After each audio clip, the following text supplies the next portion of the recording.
This is the Town of Hempstead Board of Appeals, March 11, 2026, 9:30 meeting. Will everybody please stand for the Pledge of Allegiance? Allegiance to the flag of the United States of America and to the republic for which it stands, one nation, under God, indivisible, with liberty and justice for all. Mr. Chairman, do you have any opening remarks? The usual.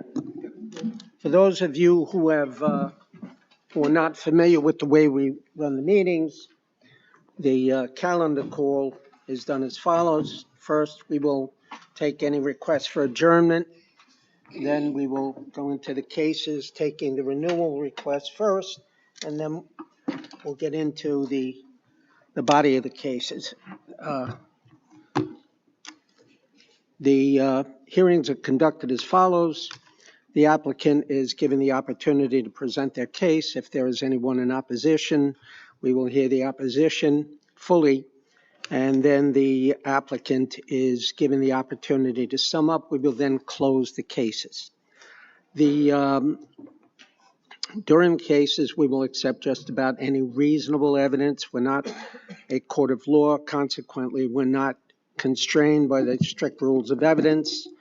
But once we close the cases, there will be no admission of any additional evidence. We do have a court reporter who will take down everything that is said. We ask that you not try to talk over each other, and that you speak relatively slowly and clearly.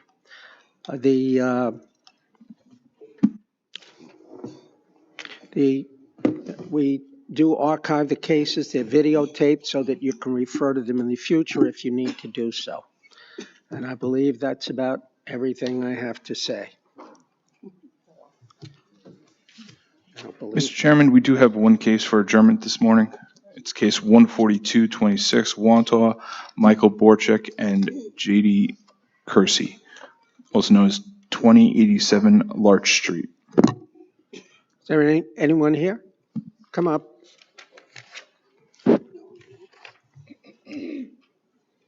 Sir, just your name and address for the record. Robert Milsedic, 47 Jerome Avenue, Hicksville, New York, 11801. Good morning. Good morning. Okay, so the notice was defective. Correct. Mr. Chairman, we can adjourn this case to April 22nd at 11 a.m. Sir, anything you'd like to add? That's all. Sir, just so you know, the new mailing window will be from March 26th to April 2nd. Thank you. You're welcome.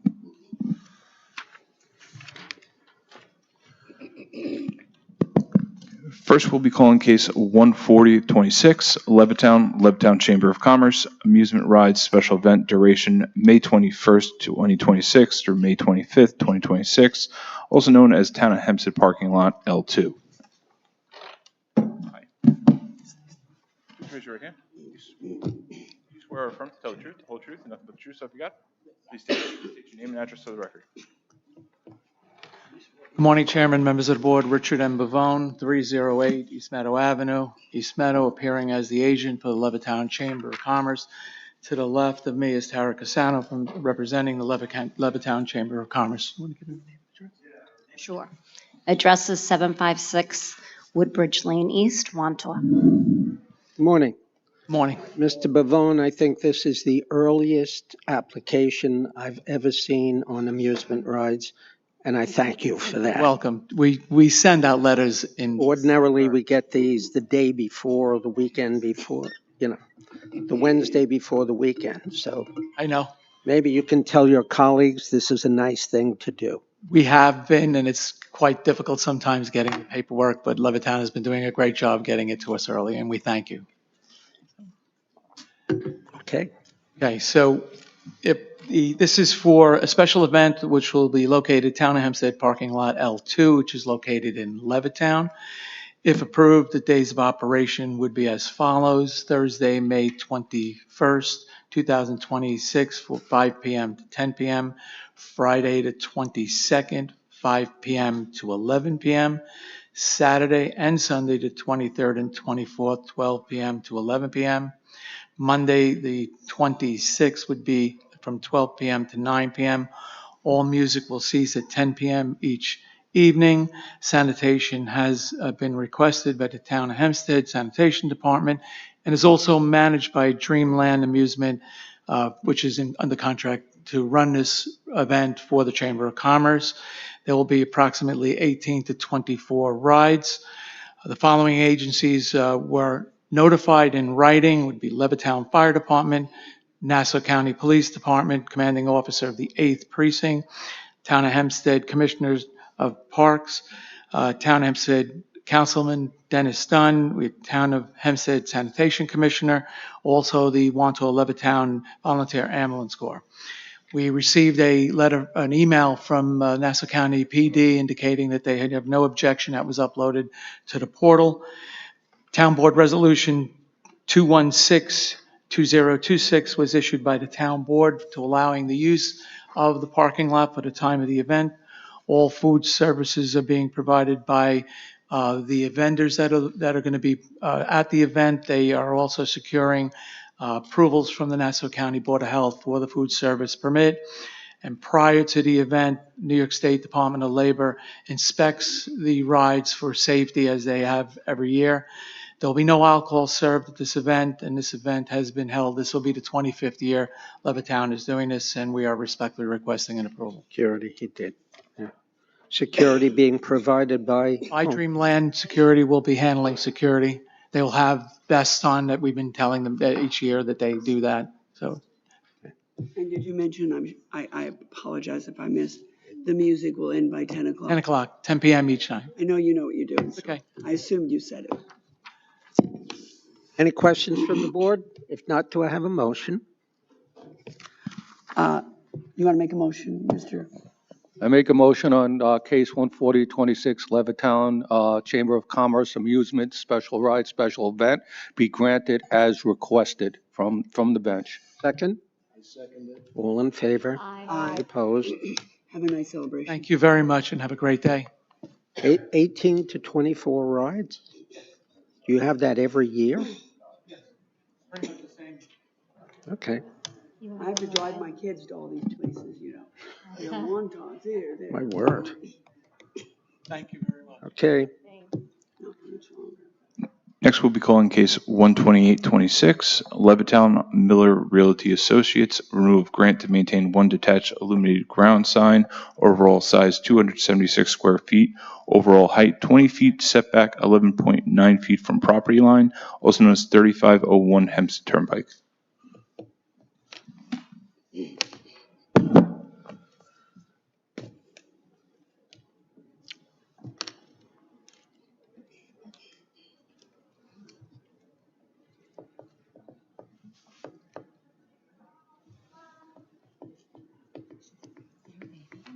Mm-hmm. Do you want to call the baby? You want to call the baby case? No. No. That becomes a ploy. Morning, Teddy Eade, Vice President of TP Signs at 470 South Franklin Street, Hempstead, New York, 11550. Morning. Morning, hello, Chairman. This is a renewal of a grant to maintain one detached illuminated ground sign. Overall size 276 square feet, overall height 20 feet, setback 11.9 feet from the property line. Property is 3501 Hempstead Turnpike. The building department inspected the property on January 14th, 2026, and they found that all conditions previously imposed by the board are being complied with. Do you have anything you'd like to add, sir? No, sir. If not, any other questions? Any questions from the board? If not, do I have a motion? I move, Mr. Chairman, that the hearing be closed, that the matter be placed on the decision calendar. You'll be notified by mail, sir, of the board's decision once it's rendered. Second? All in favor? Aye. Opposed? Have a nice day. Have a good day. Walk on the way out. You look like you were hustling and you're brief. He's been sitting too long. Next, we have case 12926 near Westbury, 7-Eleven Inc., number 24538. Renewal of grant to maintain one illuminated double-face, two-part detached sign, overall size 64 square feet, setback 5 feet 5 inches, and 6 feet 5 inches from property lines, overall height 20 feet, also known as 760 Old Country Road. How come nobody signs in?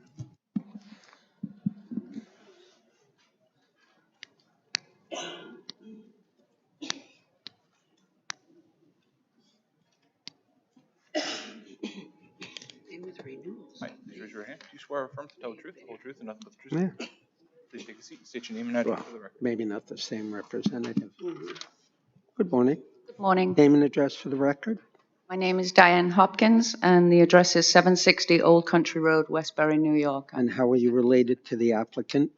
What's that? How are you related to the applicant? I am the 7-Eleven representative for that store. Okay. All right, so this is also a renewal.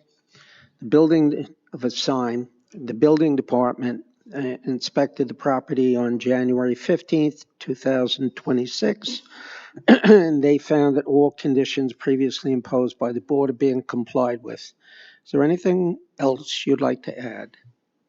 Just that we would like you to approve the signs, because if we don't, it's set back off the road and it will impact the business. We'll take that under consideration. I have one. We have trouble at how many 7-Elevens are you the representative of? 13. Oh, okay, because we've been having some trouble getting the renewal, somebody to come in on renewals. We finally got someone from Texas on one group of them. But, you know, all of your signs are to be renewed. The 13 you do, are you on top of all those? Just, Yes. You realize, okay, because somewhere there's a glitch, and some of them we notice them a number of times and send out notices a number of times and can't get someone in. Then we finally got someone to fly from Texas. But as long as you're coming in on your 13, then okay. What I'll do as well, I'll roll it up the person that handles all of this stuff and let them know that some people are not showing up for their areas, and they'll take care of that. That would be Thank you. terrific. Thank you. Thank you. Yes. With that, Mr. Chairman, I would move that the hearing be closed, the matter be placed on the decision calendar. You'll be notified by mail of the board's decision once it's rendered. Second, all in favor? Aye. Opposed? Thank you. Have a lovely day. You too. Next, we have cases 13026 through 13226, Oceanside Taco Bell of America, LLC, renewal of grants, maintain drive-through window in conjunction with Taco Bell Pizza Hut restaurant, use premises for Taco Bell Pizza Hut restaurant partially in Res B district, and trash enclosure in Res B district for permission to park in Res B district, also known as 3076 Long Beach Road. Good morning. Whole truth, nothing but the truth, so help you God. Please take a seat, state your name and address for the record. Michael's absence, Tillman, Ballin, Adler, and Hyman, 90 Merrick Avenue, East Meadow, New York, 11554, attorney for Taco Bell. Good morning, Mr. Zabson. It's been a while. Good morning, Mr. Chairman. Well, we get 5-year extensions. I don't have to come too often. This is an application of a permit that's been previously issued.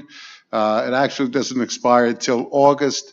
We're here a little bit early because we're actually switching our menu sign. And I'll hand up, I guess. When you say switching, you mean in size, in content, in light? I'm going to show you. So is this actually a modification request? No, I don't think so. The new sign is actually a little smaller. It's in the same location. It does not affect the sound. There's a separate soundboard that's not being changed.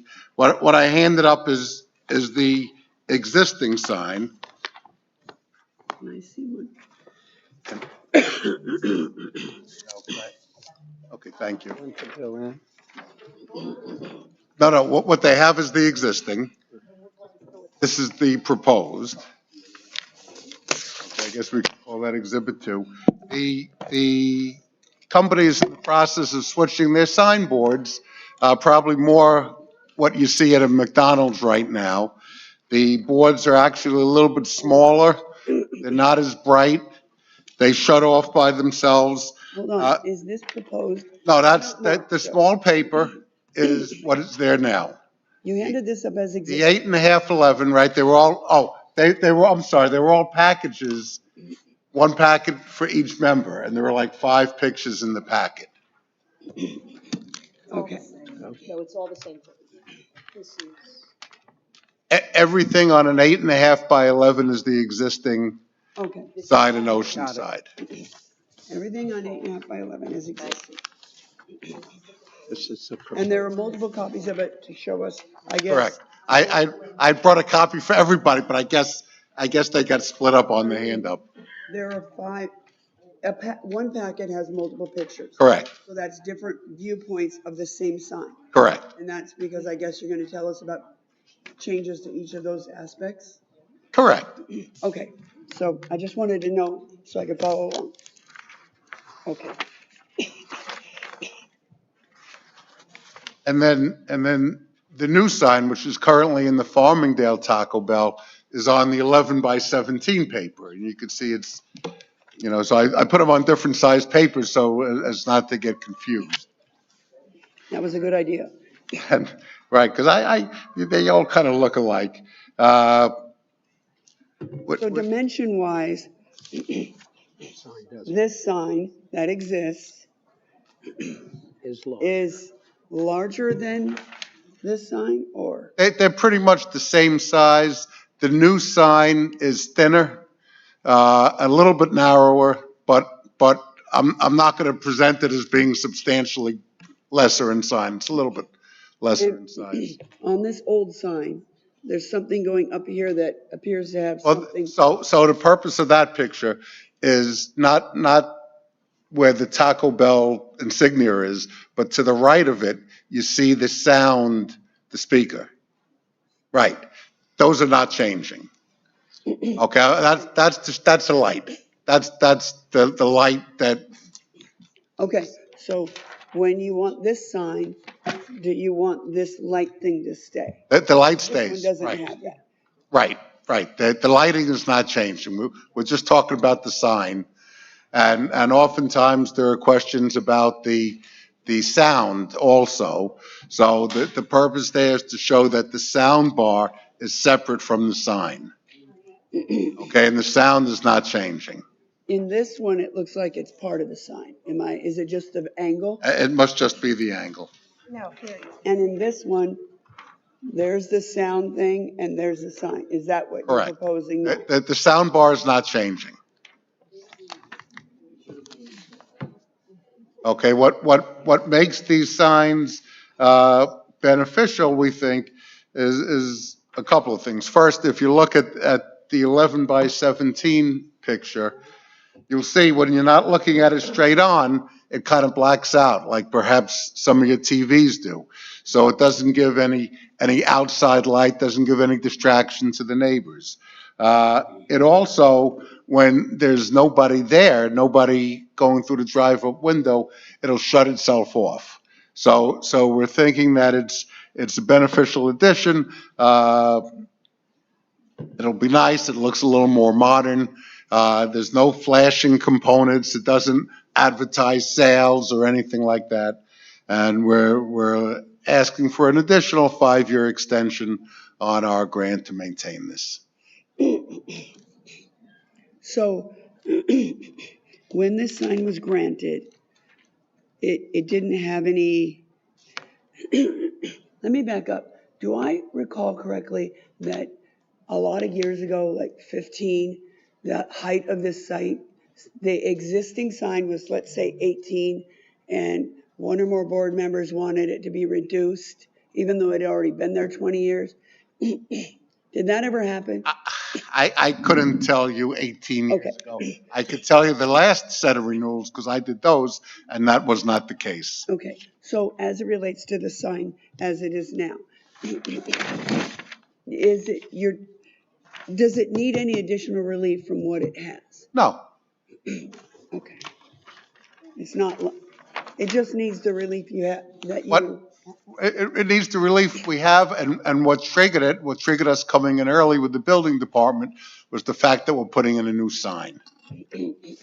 an additional sign or No, a replacement, a right? replacement Okay, sign. that's what I thought.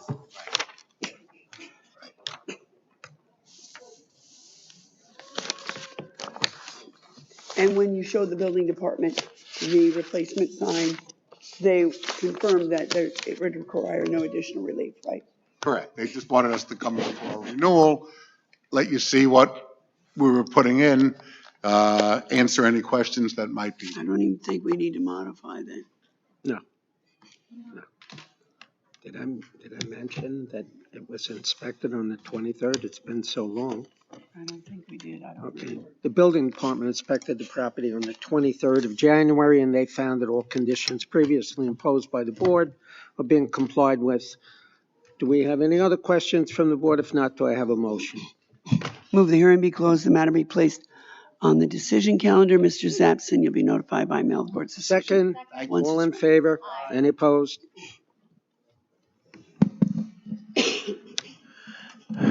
Next, we'll be calling case 13326 near Westbury, Carmine Petty Family Trust. Variances, side yards aggregate, maintained dwelling on a lesser lot, also known as 2101 Valentine's Road. Ask why is it not a subdivision? And you'll get the answer. Because it's not a substandard lot. Filippo Petty, Who'd out? 12 Fox Hollow Lane, Old Westbury, New York, 11568. No. Good morning, Mr. Chairman, members of the board. William Benesso for Chelly Digan-Tarana, 333 Earl Ovington Boulevard, Uniondale, New York. Here on behalf of the applicant, the Carmine Petty Family Trust. Mr. Phil Petty has already introduced himself. Seated behind me to my left is Mr. Carmine Petty. Mr. Carmine Petty resides in the residence that is the subject of this application, situated at 2101 Valentine's Road. It is a large parcel, an oversized parcel, consisting of about 21,000 square feet.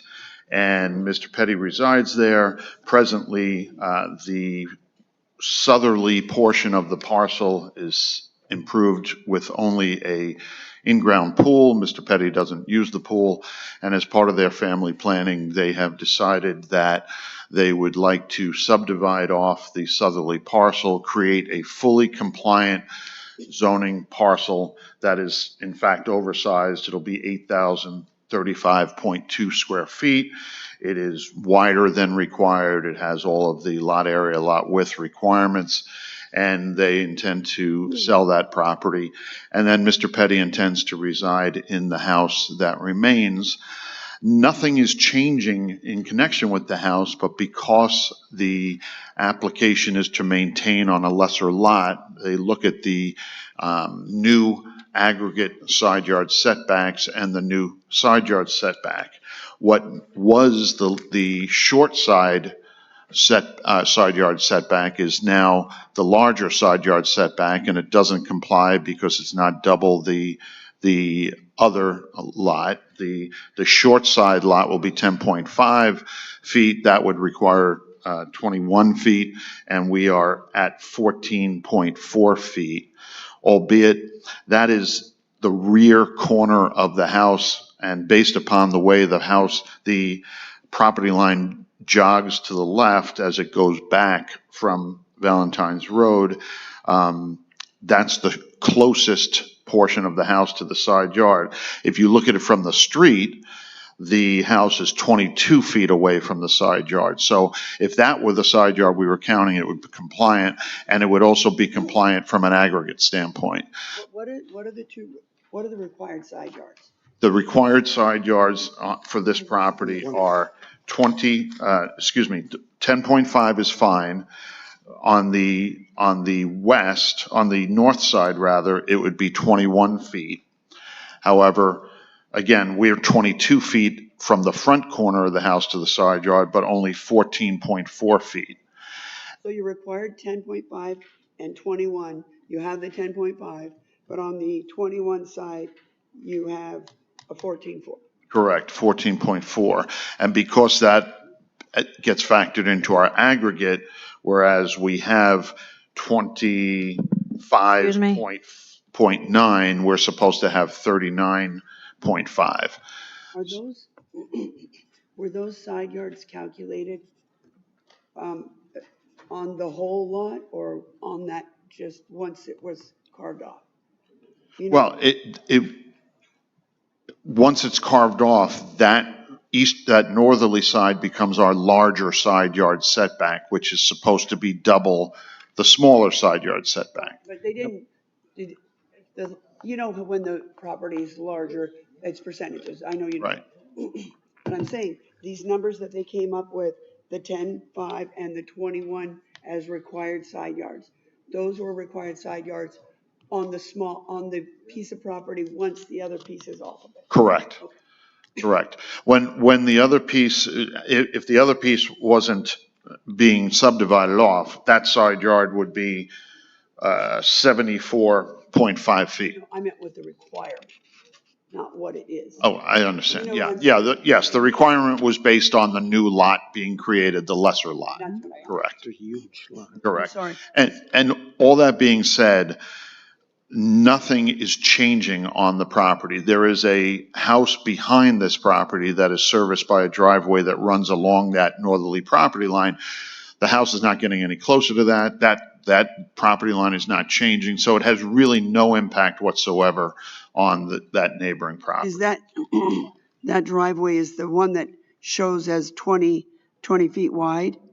And is that correct. owned by that property owner in the back? Yes, that is part of that property. If you look at the radius map, you'll see it's a flag handle, I a see panhandle or flag lot, as they call it. Yeah, I just didn't know if it was an easement or if it was No. actually, It is part of that parcel. excuse me. I think- just wanted to put on record the correct required side yard and Okay. side yard aggregate setbacks. The, So, go ahead. the side yard and side yard aggregate setbacks are determined by the front width at the building line, which is 107.58 feet, making the side yard setback the minimum to be 12.55 required, and the aggregate to be 37.65. And that's on the smaller lot. I mean. That's on the that's new if lot. If it were divided. Yes, the new lot requirement for side yard and side yard So aggregate, you're saying both side yards need to be without a variance? 37.65. No, but individually, they need to be 12.55? 12.55, and then 37.65 together. 212.55, okay. And then, Mr. Benesso, just using those numbers, you said you have a 10.5 and on the side yard, you had a 10.5 and a 21? Well, 14.4 is the shortest distance. And what was your other one? From the front corner of the house to the side is 22.0, What's the shortest one on that side? 14.4. And the other one's 10.5? The other one is 10.5. Okay, and your aggregate, I apologize. The aggregate is 24.9, and we're required to have 37.65. 25. Okay. And again, it doesn't change anything. It's not anything that'll be visually modified. No impact on the neighbors in any way, shape, or form. Just out of curiosity, you do a lot of subdivisions and builder stuff. The lot that's being created, not the lot that's being, is that a lot that a house can feasibly be put on with little or no area variance relief? Absolutely. I mean, it's 8,000 and something, right? Yeah, there is, in fact, if you look at the composite plan, there's a composite subdivision map that has been prepared. It shows a home on there, and that home would have setbacks of 8.2 feet on one side and 12.3 feet on the other. It would be fully zoning compliant. And that's the lot that you said will be 8,035 square feet? Correct. Or the maintained lot is that? Correct. No, the maintained lot will be 13,006.0 square feet. The proposed lot for sale would be 8,035.2 square feet. And it will have a front yard, a front width of 64 feet at the street. Any other questions from the board? Not, do I have a motion? Move the hearing be closed, the matter be placed on the decision calendar. Mr. Vanessa, you and your client and anyone else who signed in on the case will receive a copy of the board's decision by mail once it's rendered. Second. All in favor? Aye. Opposed? Thank you. Have a nice day. We'll be back.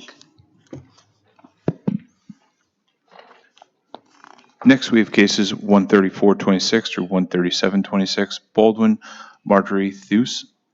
Special exception to install second accessory structure, shed not permitted with more than required rear and side yard setbacks. Maintain accessory structure, gazebo with more than required rear and side yard setbacks.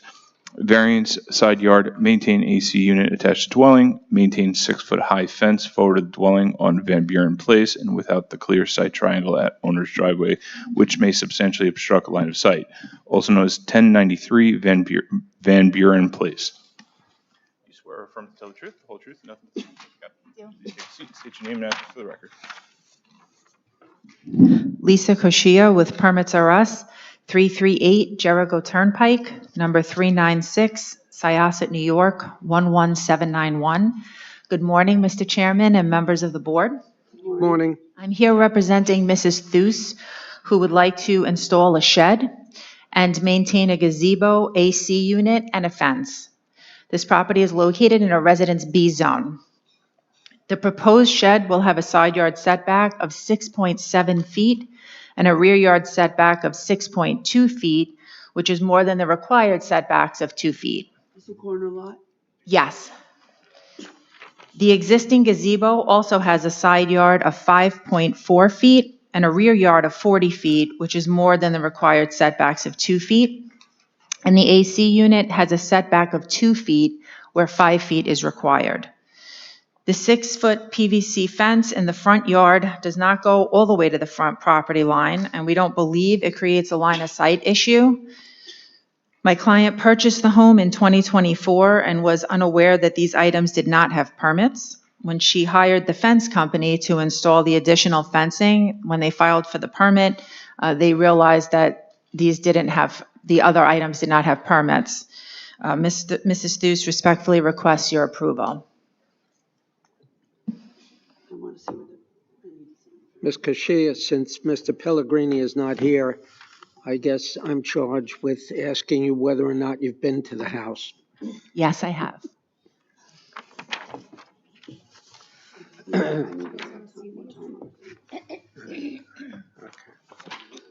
Couture. Not the case. Somebody may go out and look at it. So it only comes forward on Van Buren, right? Yes. Correct. What is this dotted on? Do you know how far that fence is set back from the property line on Van Buren? It's 3 feet. But wait, I see in red,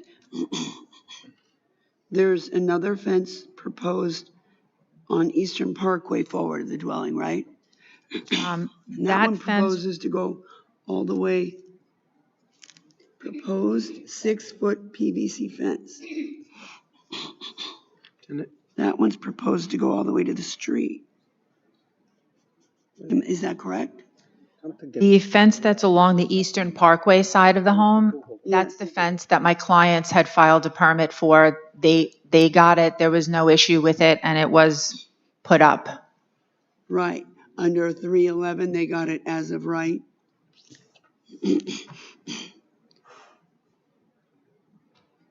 Unbelievable. It does look like Miss Adams has found on. She pulled it up. Right, but the picture you Miss Adam pulled up something. You've submitted these photos. Yes.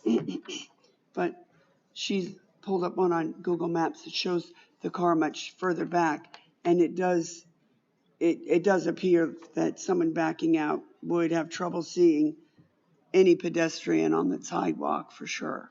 And potentially, it looks like, is there park in this photo? Is that your car parked there when you were taking the photos? No. Do you know if there's parking on the street allowed? There is parking on the street, yes.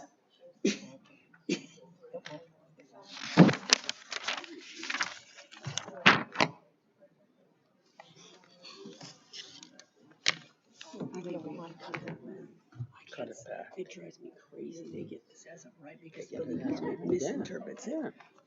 This should be cut back. I think we're all in agreement on that. Yeah. 3 feet's not enough. Let me ask Ms. Kachia,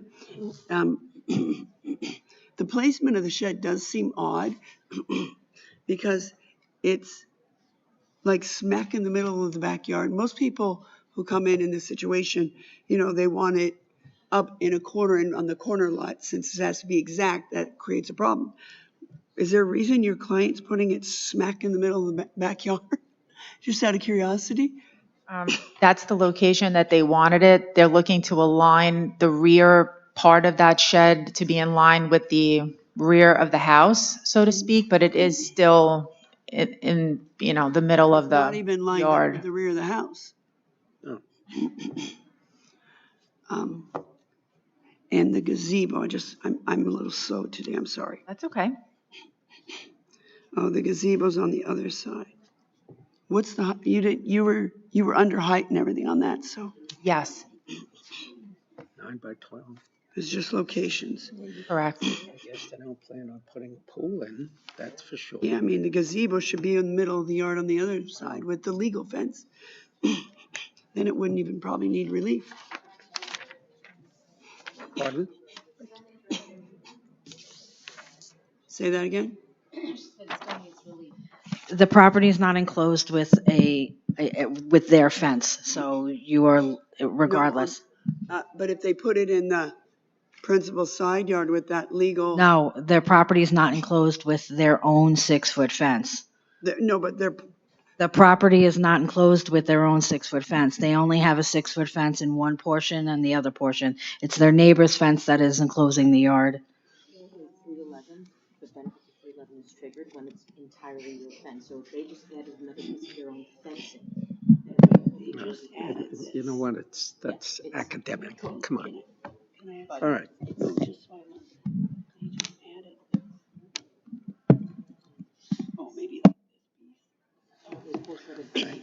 Any other questions from the board? If not, do I have a motion? Move the hearing be closed, the matter be placed on the decision calendar. Ms. Kachia, you'll be notified by mail of the board's decision. Second, all in favor? Any opposed? Thank you. Welcome. Next, we have case 13826, near East Rockaway, Gideon and Laura Bonthius. Special exception to construct accessory structure, shed higher and larger than permitted, exceeding horizontal maximum on both sides, with lot area occupied and percentage of rear yard occupied variances, also known as 5 Sperry Street.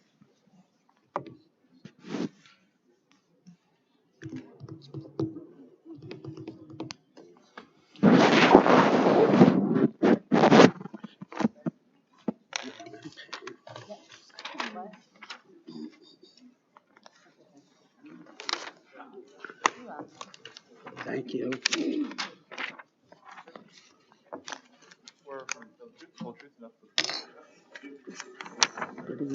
Morning. Morning. My name is Cole Gartmayer from Long Island Perfect Permits, 124 Front Street, Suite 205, Massapequa Park, New York, 11762. An agent representing Gideon and Laura Bonthies, owner of 5 Sperry Street, East Rockaway, New York, Section 42, Block 36, Lot 22. We are here today to seek relief for my clients to construct an oversized shed that exceeds rear yard occupancy, height, width, and length. The proposed structure exceeds the 35% allowable lot coverage We are proposing 39%. The proposed structure also exceeds the 40% allowable rear yard coverage. We are proposing 47.4%. The proposed structure also exceeds the maximum allowable length of 12 feet. The dimensions of the proposed structure will be 21.1 feet by 16.1 feet with a height of the sloped roof at 12.7 feet where 9 feet is allowed. My client purchased. Hold on. I'm sorry? The height you gave, you called it of a sloped roof. Were you giving me an average or a peak? A peak. So the ridge is at 12.7. Correct. Keep going. My client purchased the property in 2023. The existing garage structure that was on site was beyond repair, and it was removed in 2024. This house, like most in this area, is on an undersized lot without the benefits of a basement. The proposed structure will be used for storage, like a garage, but not to park a car.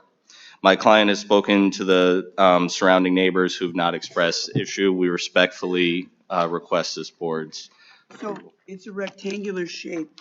Usually, you were denied horizontal on both sides. And Becky, usually it'll say, if two sides are, if they're matching two sides, it'll say on two sides. So it's kind of on four sides he needs it, right? 2 and 2. It says 2 on here, but I just wanted to confirm. It's rectangular and two sides are, let's see, 21-1. No, I'm sorry. Where are your horizontals?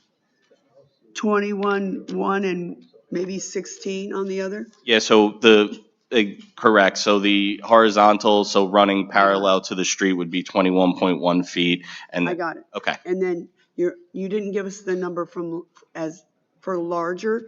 If you did, I apologize, I missed it. Maximum allowable is 144. What's the maximum, what's the size, the net size, square footage you're asking for? So we are.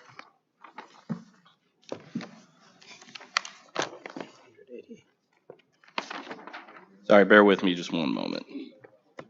1 by 16. So we are looking for 355.2. Okay. I'm looking at pulling out the plans, but how many sides is this a 4-sided structure?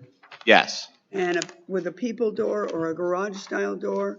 So it's being that it's a proposed structure, we'd be open to modifications if you prefer, if the board would deem it more acceptable to have a regular person door or a garage size door. Right now, we're calling out a 12-foot by 7-foot overhead garage style door. Does this house have a swimming pool? No, it does not. I'm just looking for the elevations. For some reason, Shed's going to be used. Here. It's going to be a storage shed. I have a feeling. It's going to be used for storage. Why have a garage? Because he's only got 7 feet on the side. So excuse me. Yes. Why have a garage door? So The shed is going to be used for storage and storage only? Yeah, so I apologize. It looks like I may have an outdated set of plans. We are referencing a glass door. Again, this was, being that it was proposed, this was just what they originally put forward to us. I think they felt it was just easier to get in and out for storage purposes with that garage size door. But again, I believe the set that was rejected by the examiner was a glass. Do you have elevations? Can you pull up elevations? I assume you want to have power in there for lighting. Correct. What about plumbing and heat and? Okay, so that's like, all right, what about plumbing?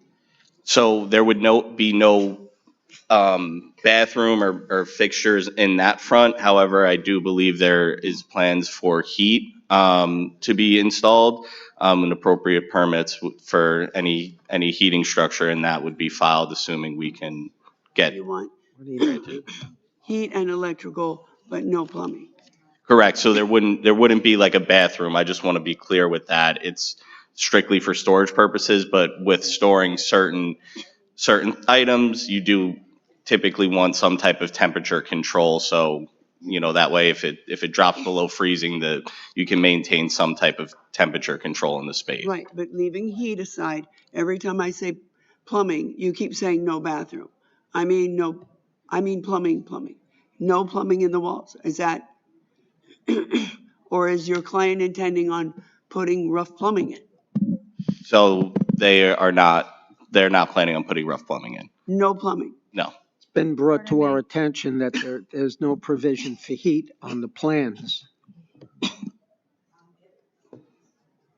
Beck?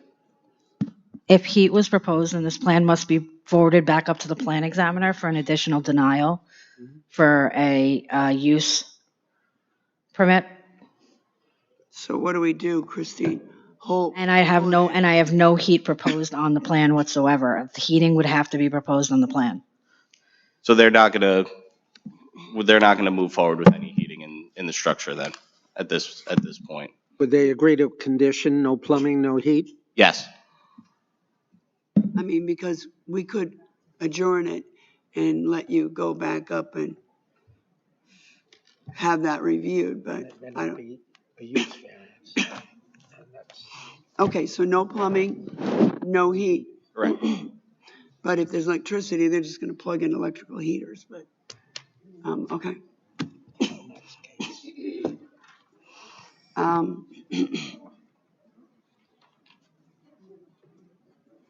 Becky, is there anything else? Okay.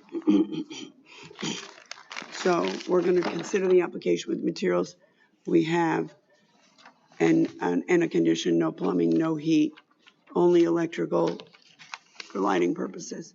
Okay, are there any other questions from the board? If not, is there a motion?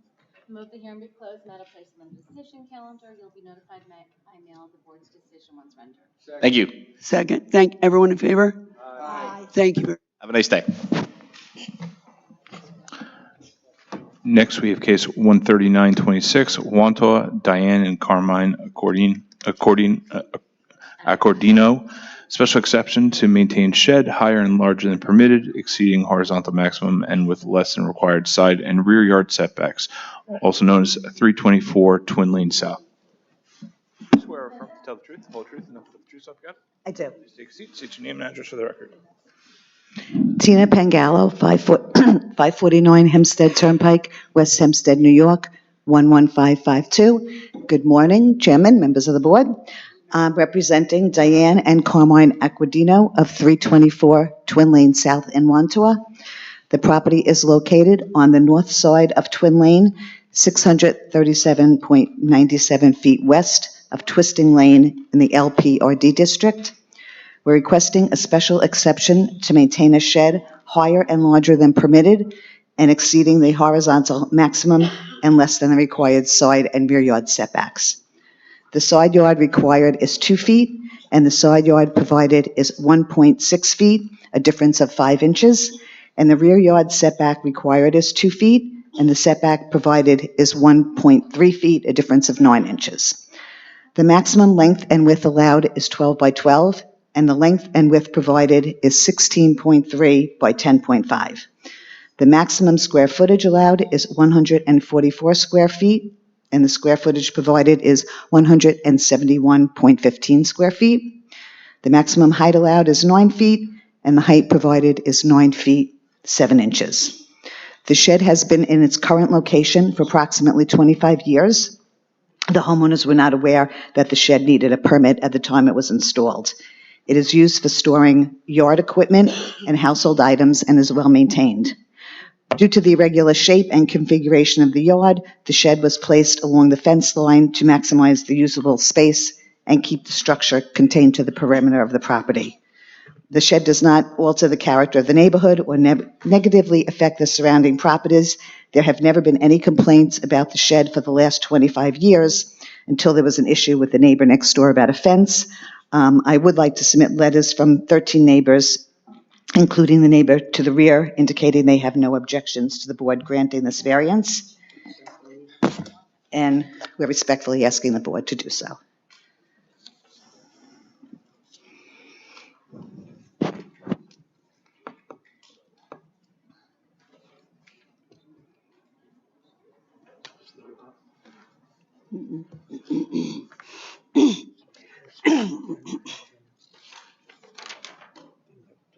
Nothing.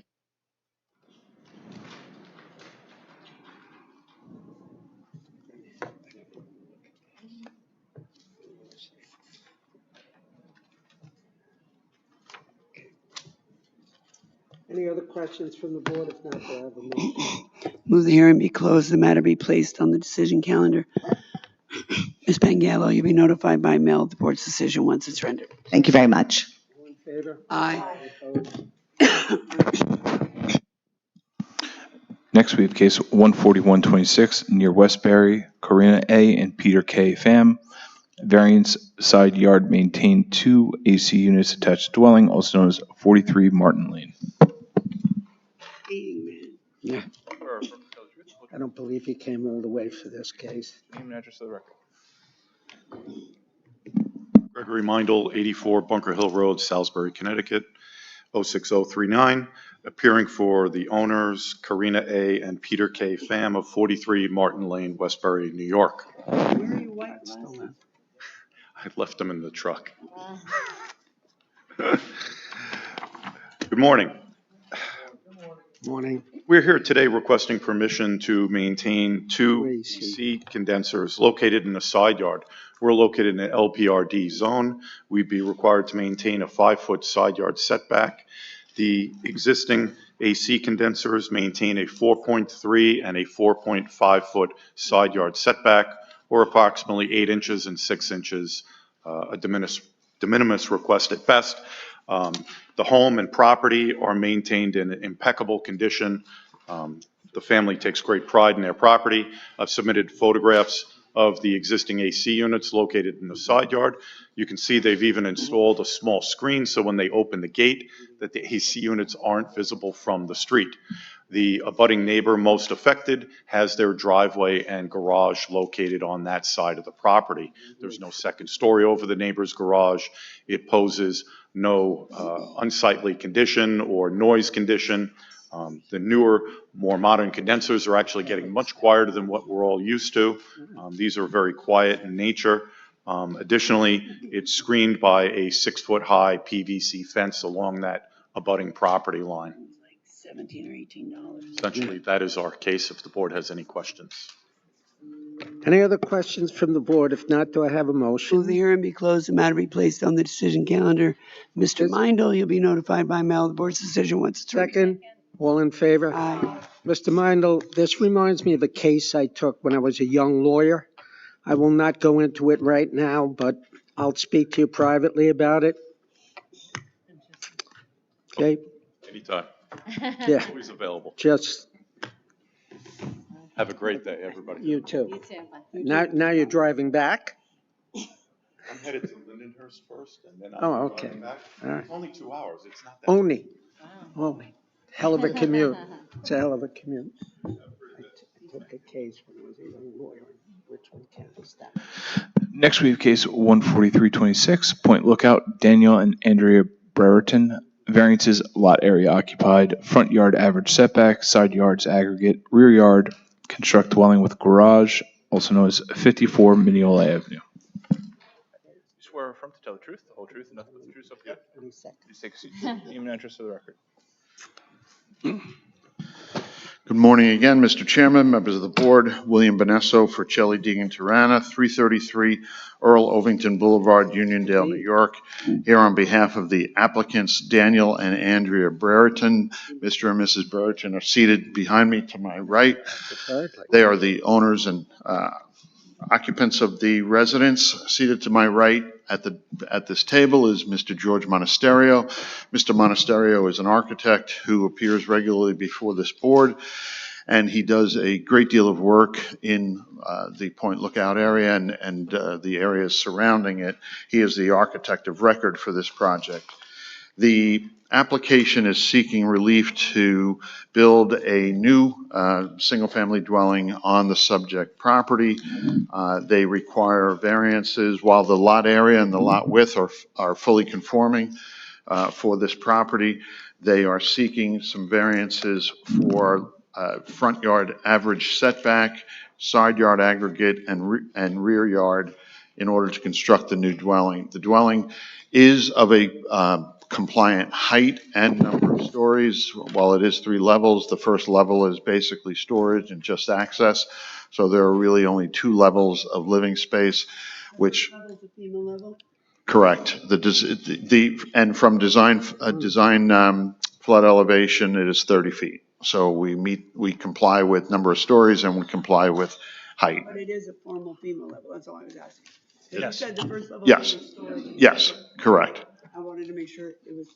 For the record, it is.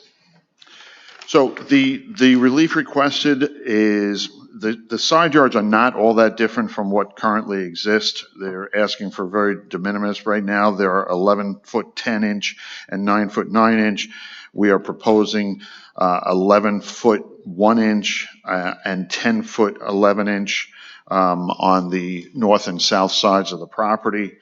The rear yard setback variance is a little bit larger, but it's mainly because of a first floor deck that will be extending.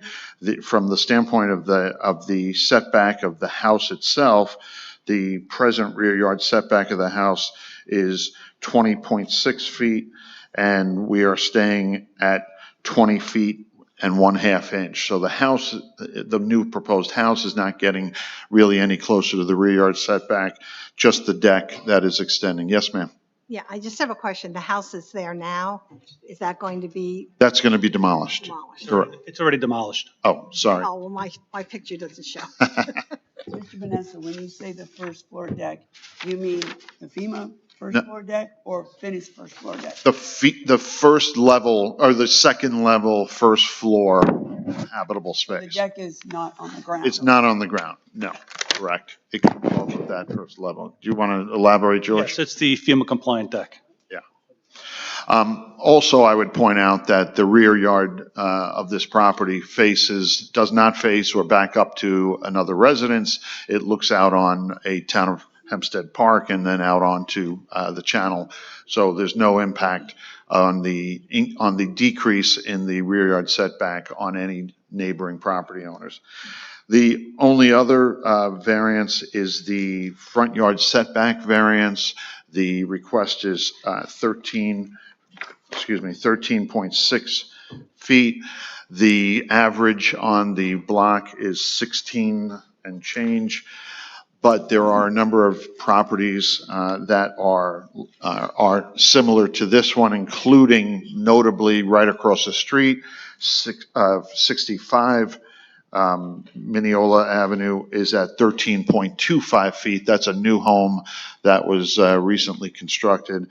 And then to the south of the property, both 60 and 64 Mineola are at 13.8 and 13.9. So our 13.6 is not out of character with the surrounding area. I'm sure you said it. What was the lot area? The lot area is 6,000 square feet. The width is 80 feet. I'm sorry. What was the lot area? Oh, I'm sorry. The lot area occupied is going from 39.8% to 48.5%. On paper, it's a large increase, but as you know, in the Point Lookout, Lido Beach area, there are very significant homes that this is not out of character with the lot areas in the surrounding area and will be in keeping with the pattern of development. And if I just may add, the house itself is 36.7%. The deck is 11.8. Hold on. House is 30 what? 36.7, as opposed to the old house was 33. And the deck is 11.8. Okay, and if we were inclined to approve this, would your client agree to a condition that that deck never be further enclosed in any way? Be further enclosed? Closed? Yes. Or even roofed over? Correct. They would be fine with that. Okay. So then the prior house you said was 30, 33, The prior deck was 33% of, I'm sorry, was 6.8% of the lot coverage, and now the rear deck is 11.8%. so for housing, you're looking to go up to about 3 and change. Correct. In terms of occupying. Correct. We're going from 33% to 36.7%. Could you take a look at that and see if that needed that additional relief? Here. Can we hear from back? There's something. Apparently, Ms. First, who graciously joins us on Wednesdays and is a huge help, she tries to answer questions we have, as you know, Mr. Vanessa. And she's something on the site plan. She raised an issue. Can you just, for the record, tell us what you think might need additional relief? Additional reliefs required for this minimum side yard setback to the air conditioner units, which is 3.1 feet. yes, correct. I don't, is that on our? The units are on the drawings, but it's not noted on the zoning. But it's not on the calendar. It's correct. But again, I think that so long as they pay the additional fee, have we I agree, but you noticed that it wasn't on there, but you didn't bring it to our attention. Just listening to all these other air conditioning before this, I realized that. Okay, well, hold on. Council. So you have a 6-foot fence around those air conditioners, There will be a fence around the air conditioner, yes, 6 foot high? possibly. It's on Why? the side yard. No, but is the air conditioners that large? Once you raise it above to the Okay. design flood elevation and then the AC, yes. Okay, so how far are they going to be raised up? It's got to be, needs to go up about 3 feet. 3 feet? Yep. Okay, so then, okay, I understand. So I would, so I think what we're going to do, Mr. Benesso, since we have the luxury of having plans examiner here, a lead plans examiner who has determined that it does need that relief rather than the time it takes to go up. And it has been on the plans and on record for the required amount of time. As long as the additional fee is paid for the additional variance, council of the board has advised that we can amend the caption to include that, and we'll include that in our analysis. Thank you very much. Save time and effort. You'll work out the fee stuff with the office. Fine. Thank you. Any other questions from the board? I'm still thinking. Hold on. I'm a little slow today.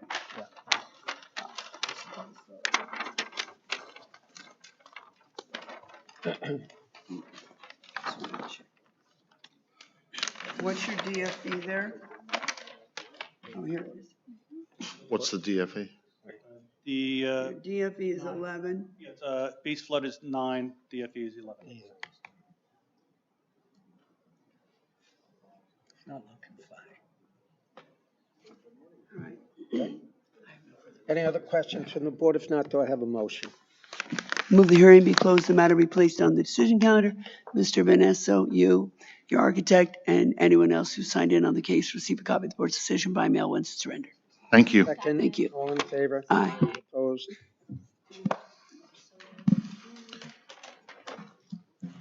Next, we have case 14426, West Hempstead, Michael and Tamima Saltzman.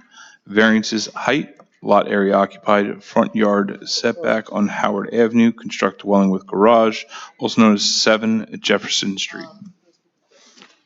Did you raise your right hand? You swear or affirm to tell the truth, the whole truth, and nothing but the truth, so help you God? Yes, I do. Please take a seat and state your name and address for the record. Thank you, Chairman and members of the board. For the record, my name is Todd O'Connell, architect doing business at 1200 Veterans Highway, Hauppauge, New York.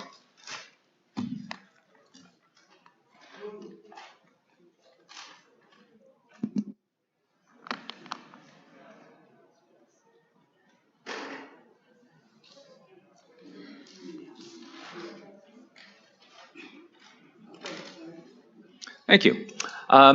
I'm here representing the Saltzmans in their application to build a new house. This is a new house on an existing foundation or an existing expanded foundation to accommodate their family and make it their dream home. The particular request that we're going for here have to do with the second front yard setback. This is a corner property, building height, as well as building area. The second front yard setback, we're requesting 19.6 where 25 foot is required. Again, this is a corner lot. As we all know, corner lots are already at a disadvantage for 25-foot setbacks. Hold on, you said the second front yard setback? Well, it's a corner lot. Right, but do you need front yard setback on Howard? I don't have front yard setback on the other one. Do you need it on both? I don't need it on both, only in one. Right, only on Howard, which is kind of the side yard or... Gotcha, yeah. So we're requesting 19.6, again, just not for the entire home, just for a small section of the home. And part of this is that the rear yard, they have a lot of children. They love to have the yard space to play in. That was a very critical part of the design. And as I mentioned, it's already at a disadvantage being a corner lot. So we wanted to propose this to the board to accommodate my client's use of the yard. The second variance we are here for is building height. This particular property is up on a hill. All right, the actual height from average grade of this house is 27.73 feet. The height in the attic from the top of the attic floor to the underside of the ridge, which is the highest point, is only 6 feet. So obviously this can't be used for anything. It's a very low-pitched roof. We did everything we could to try to limit the height of the house. It's only a 4-pitch, on this home. But because of the home being up on a hill on the property, and as well as working with the existing height of the existing foundation, we felt it was prudent to ask for a very small, height relief of 1.23 feet, which is fairly de minimis. What do you mean by working with the height of the existing foundation? We're building on the existing foundation. It's consider the new house because of the extent of the work, but we're keeping the foundation and expanding on the existing foundation, and that sets the first floor of the home. So, right, so here we have grade. Mm-hmm. How far above grade or whatever does the existing foundation protrude? 2 feet. Not much at all. It's an average. The grade kind of slopes around. So what I did try to give you is what the height of the house is from average grade, which is, essentially how the height of the house is going to feel. And that's from average grade is 27.73 feet. But we have a hill, which, puts on another 4 feet of height to the home itself because it's taken from the center of the street.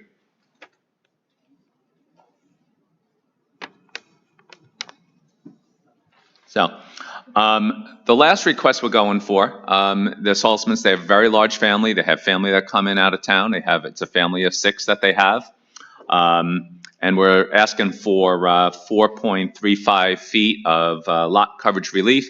This is consistent with other homes in the area, other reliefs before the board, and felt this would be a minor request. As we all know, the code used to actually be 30%. So it's consistent with many, many homes in the area.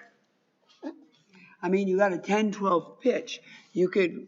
No, hold on. That's only aesthetics in the front. If you look at the side elevation, you will see that it's only a 4-pitch.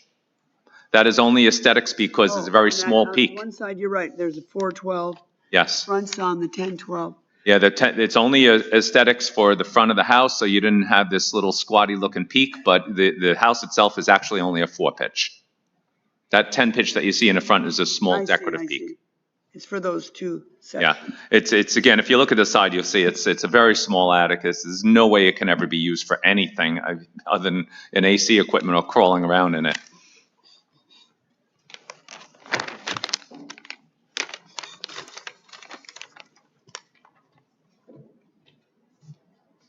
Any further, diminish of the height, it essentially looked like a flat roof house from the street. So, which is a look that we're not trying to accomplish.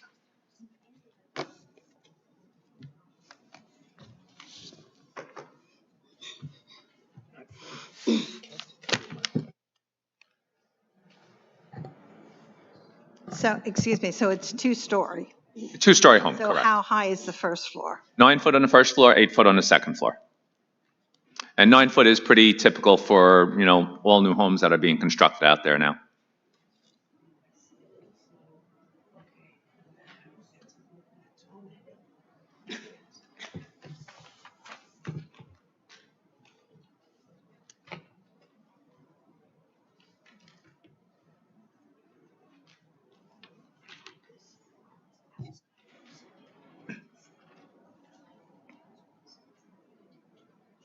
Yes. From the grade to the ridge.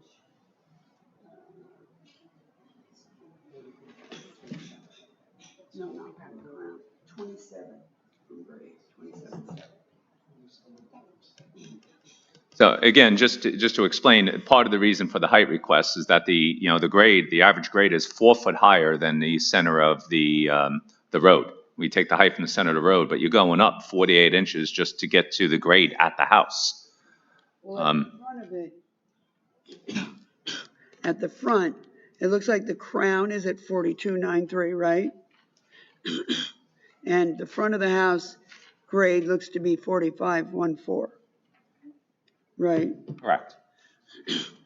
Finished first floor then is at 48.93, almost 49. Which is the existing finished floor of the house that's there currently.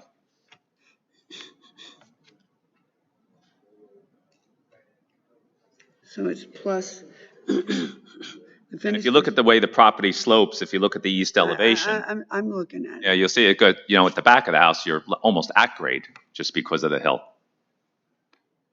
I mean, the house doesn't look huge. I mean, it looks like a nice house. Yeah. But it doesn't look Correct, because the way the numbers look on paper, but. correct. The grade really throws it off because the center of the street. I inspected it. I'm sorry? I inspected it. You did, okay. And what'd you put, 9-foot ceilings on the first floor? First floor and 8 on the second.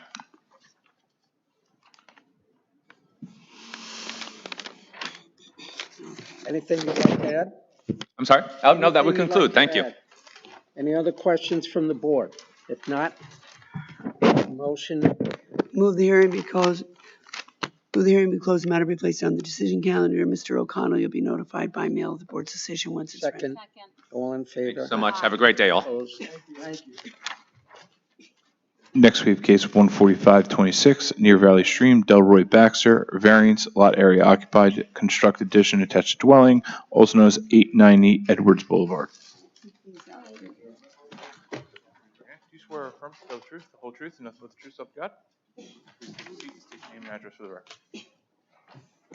Lorenzo Clayton, expedited for Delroy Baxter, P.O. Box 24, Westbury, New York. Hi, Chairman, members. Good to see you again. This is a pretty simple case of an aging in place situation where Delroy has taken it upon himself to make sure that his mother doesn't continue to trip and fall on stairs. So in that regard, we are looking to make an extension, as you can see by the plans, off of the rear of the house. In order to minimize the lot coverage issue, one shed's being removed together with the pergola. The other shed is in compliance. In fact, it has more than the setbacks for the side and rear yards. The house itself, we have existing now before the proposed alterations. We have, where are we at? Okay, 1591, which is 26.52, which is under the 27.5 maximum. But with the extension that we're proposing, it's going to go up to 2046, which amounts to 34.10. And the reason why we need it, again, is because she is getting close to the point of needing a hospital bed. She wanted to be here today, but this whole process stresses her out. So we told her we could handle it, and I hope we come back with a good result. But that not being said, And other than needing to increase the lot coverage, which you've even taken down something apparently to try and reduce the amount of variance you're asking for, other than asking for, an increase that's not de minimis, but it's not huge in order to care for your mother. You need no other variances. No. The other thing I wanted to say was that he specifically chose this area. She was in Canarsie. She's now with him in Rosedale. He has 4 girls. Couldn't get a guy to save his life. But the kids are going to be visiting her, and they're going to have sort of like a part-time live-in aide, to assist with her. And of course, stairs just weren't practical because we have the height. We could go up, but it's just not practical for his. Okay, so since I hope the chairman doesn't mind me saying this, but because of your remark, when I first met him, and he mentioned that he has 3 sons, and I said, wow, you must be so happy to have boys. I figured guys always wanted boys. He goes, are you kidding me? I wanted to get some daughters because they'll take care of me when I'm old. Probably true. They do, from what I'm told. Okay. But I think he's done I have trying. 4 granddaughters. So, Okay. and I bribed them, so hopefully they'll step up to the plate. And I am old. And so that's about it. Valley Stream also has a very vibrant senior community. Silver Threads and Valley Stream Community Centers has all the activities that will be helpful, specifically the chair yoga, which hopefully she'll be at a point where she can do that at some point. But right now, we're just making preparations because, life tends to go forward, not backwards. So. Right. It's okay. I live there and I am old. Any other questions from the board? If not, do I have a motion? Mr. Chairman, I move that the hearing be closed, that the matter be placed on the decision calendar. Mr. Baxter, Mr. Clayton, you'll both receive a copy of the board's decision by mail once it's rendered. Second? Thank you. All in favor? Aye. Opposed? Have a nice day, gentlemen. Have a good day. Thanks for taking care of Mama. Last case? Want to take a break? All right, we're going to take a 10-minute break. We'll be back at 5 after 11. We'd like to give the court reporter the opportunity to regain some blood in her fingers.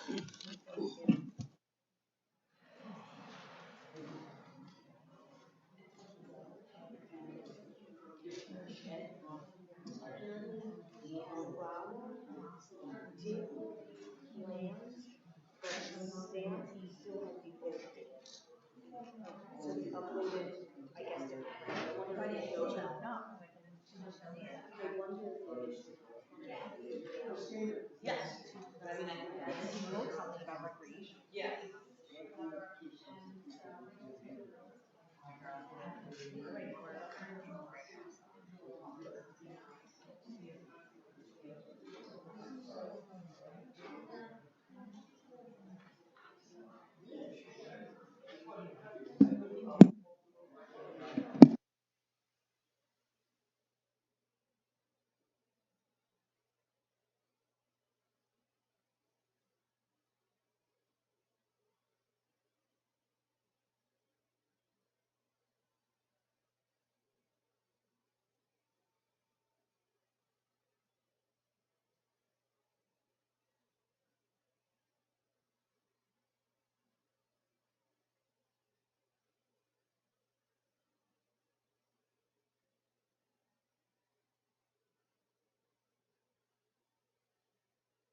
Next, we'll be calling case 14626 through 15126, Belmore, Andrew Abrado. Variance, lot area occupied, construct second-story addition open below attached dwelling. Variances, lot area occupied, side yard, maintain shed addition attached to dwelling, maintain pool equipment not permitted in the side yard, special exception to maintain accessory structure, outdoor kitchen, exceeding horizontal maximum on all sides. Special exception to maintain second accessory structure, counter with fireplace, exceeding horizontal maximum. Special exception to construct third accessory structure, pergola higher and larger than permitted, exceeding horizontal maximum on both sides with lot area occupied and rear yard variances, also known as 2596 Lefferts Place. Please raise your right hand. Do you swear or affirm to tell the truth, the whole truth, and nothing but the truth, so help you God? Please state your name and address.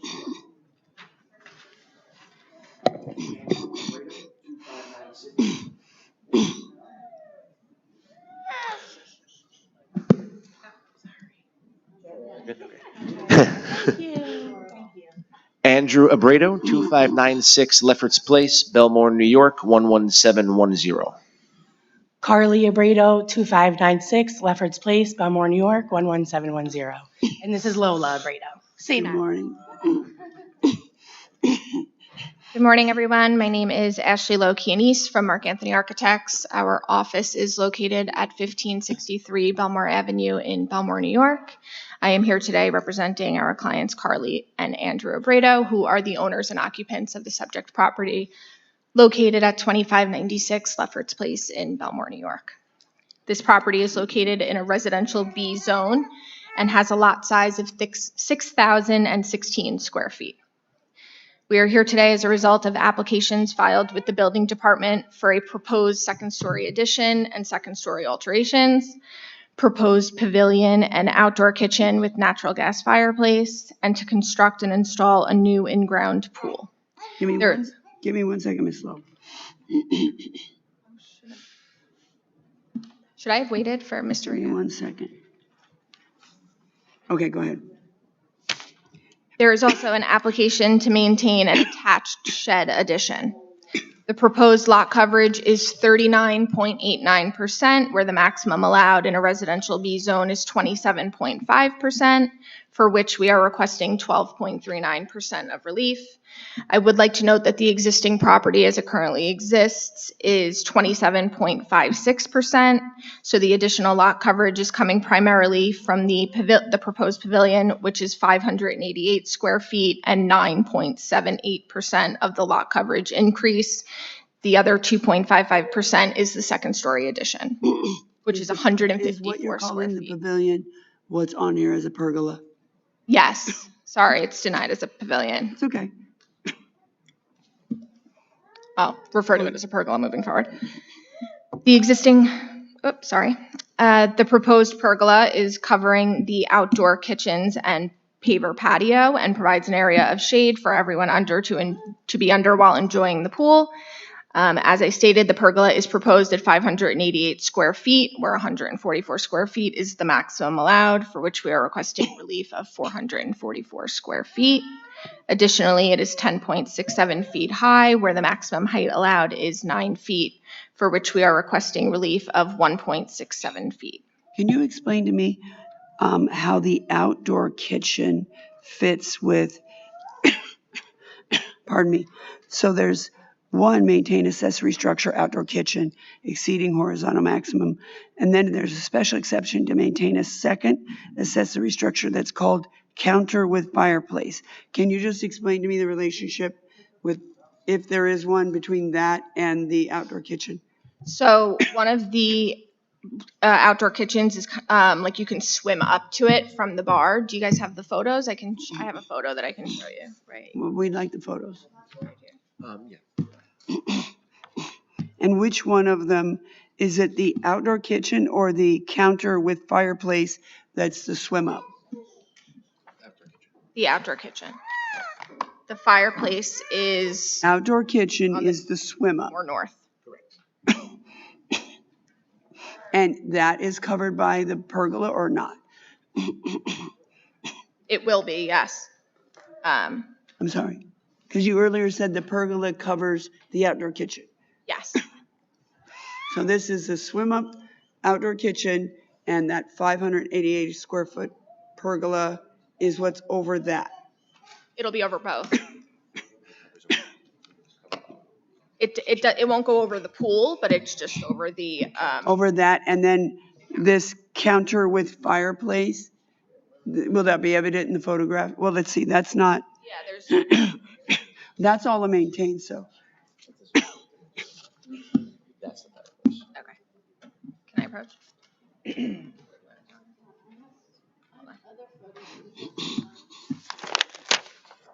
Okay, so the U-shaped kitchen, right, with the barbecue and everything.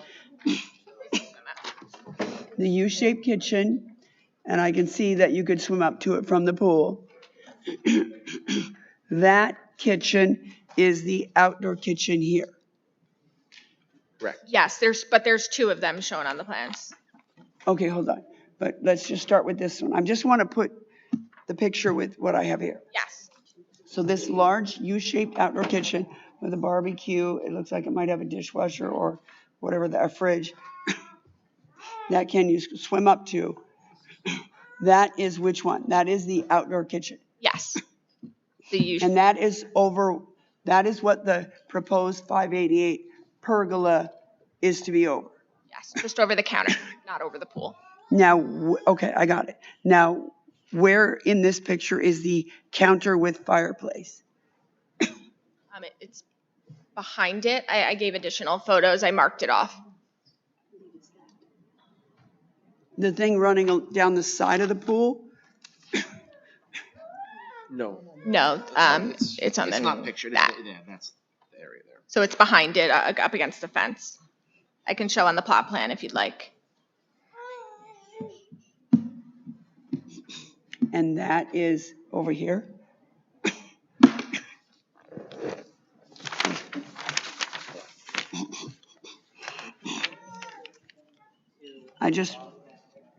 Yeah.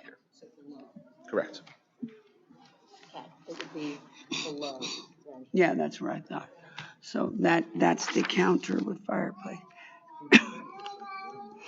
Okay, I see it here. So this is the outdoor counter with fireplace.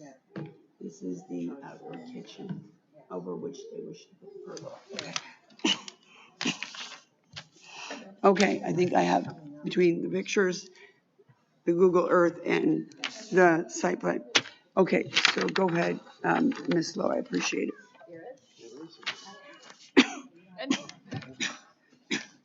It is 28 feet wide and 21 feet deep, for which we are requesting relief of 14 feet. And Wait, which thing is that now? we're still talking about the same, the pergola. Yeah, you've got 588 feet and it's 10.67 instead of 9. So you're giving me the horizontals now? Yes. Go ahead, I'm sorry. 28 feet wide by 21 feet deep, for which we are requesting relief of 14 feet and 9 feet respectively. Because it's 12 and 12 is supposed to be.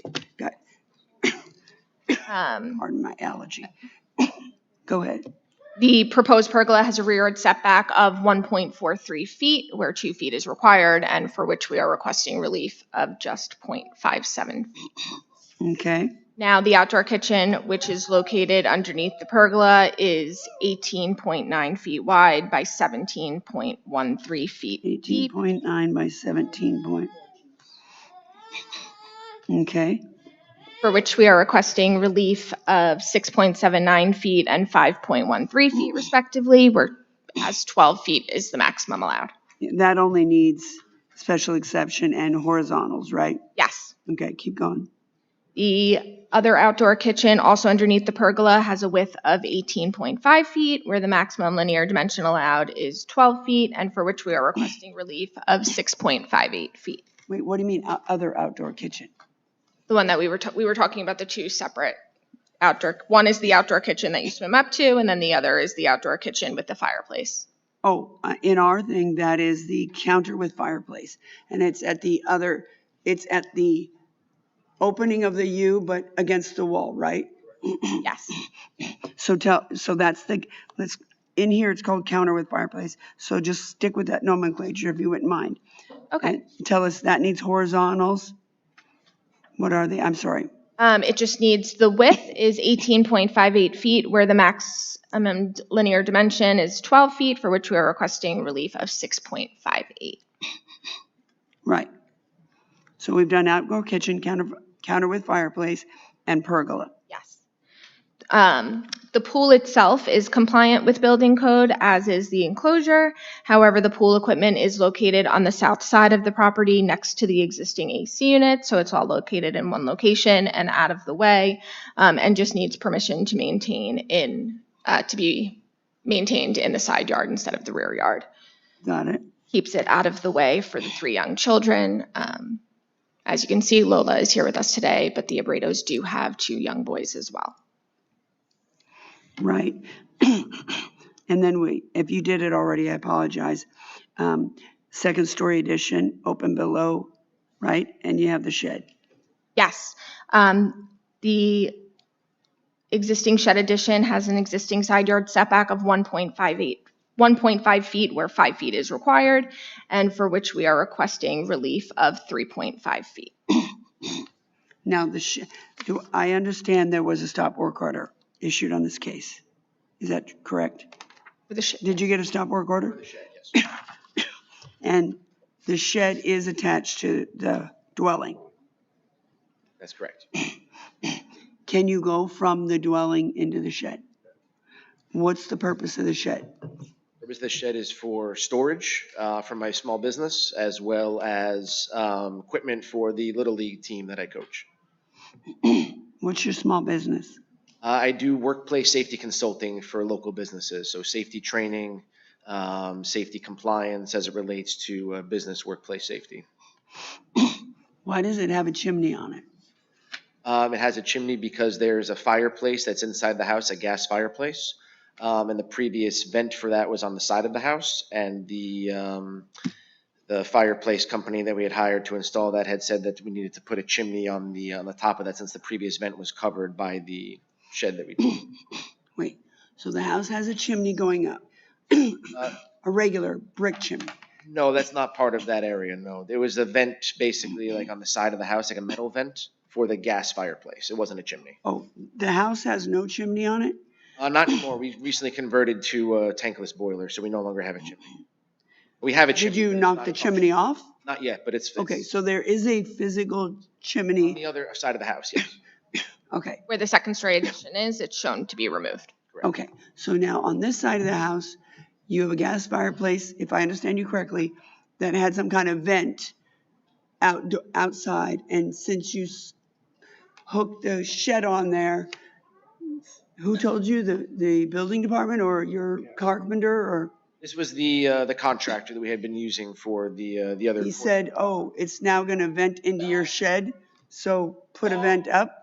Correct, yes, that was the proposed solution. And to my understanding, it was in line with all the building codes and everything that was required for clearances and everything like that. Why didn't you put the shed somewhere else so it didn't have to block the vent? Well, there was no other place on the property to put the shed. The pool was already constructed at that point. We used to have a shed on the other side of the house. It was detached, but we had a major issue with wildlife that would burrow itself underneath. We have a dog at home as well who would lick the droppings of whatever creatures were living under there and got severely sick. We also had concerns with small children around the house, with the animals that were dwelling underneath the detached structure previously. So we wanted to get something that was going to be watertight and, against the house, and also match aesthetically with the rest of the property that we were building. So that was the primary reason to locate it on that side. And just out of curiosity, why didn't you put the shed somewhere not attached to the house? Well, that's the reason why.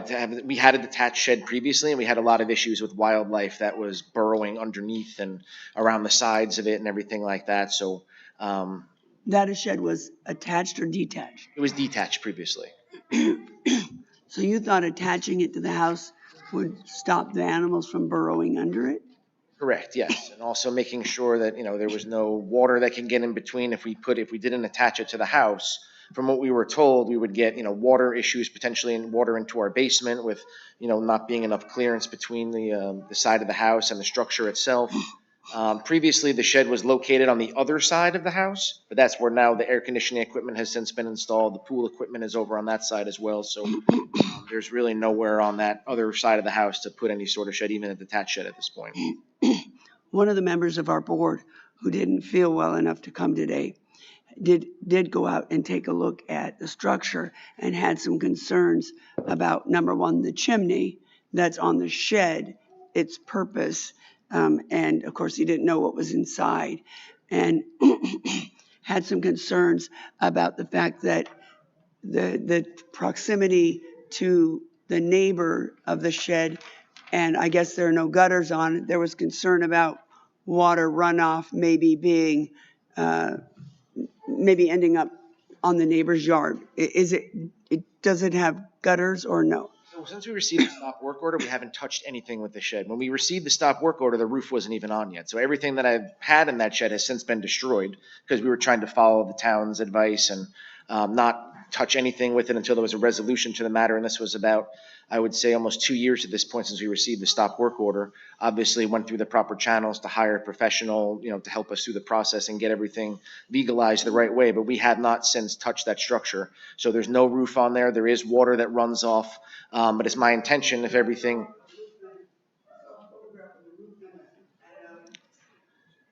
There was some waterproofing membrane that was originally installed that has since blown away a lot of portions of it with the heavy winds that we receive in the area. But again, I don't even have a door on the unit. I have a gate there just to make sure that we prevent access from anyone entering the backyard when there's water in the pool.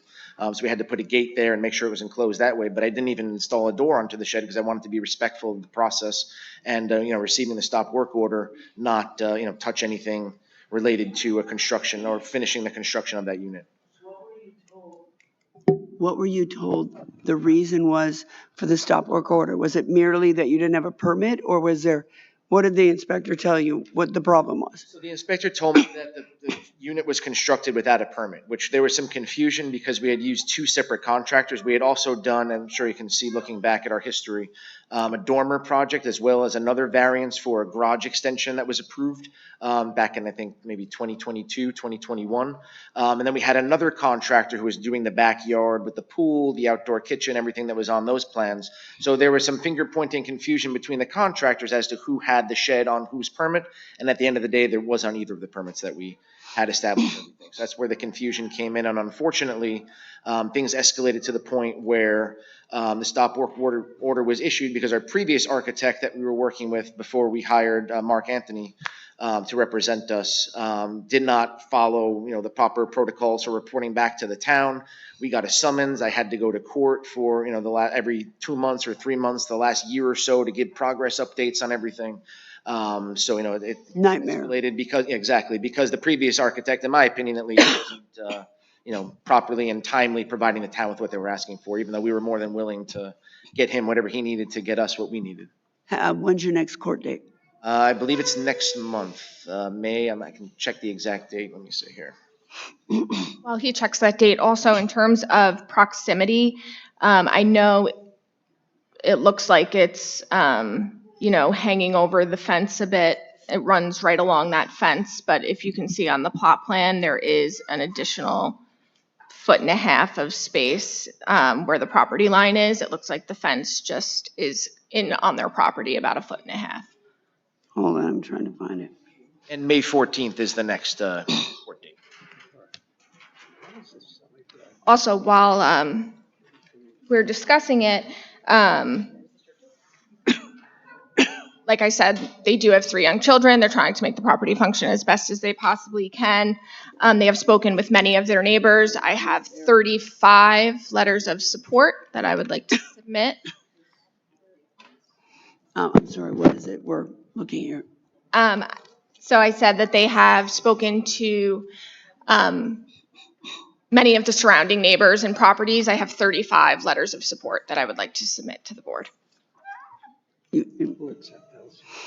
I also have a radius map that correlates, Did you project. Did you mark it Yes, so they're labeled, they're numbered, and you'll be able to match them up for the property. If the number isn't on here, it just means that it's outside of the radius. And on your materials, the chairman mentioned that it's cited as the existing side yard is 1.5. Is that because you use the side yard for this shed that is, since it's a maintained, it is there? That's why. Yes.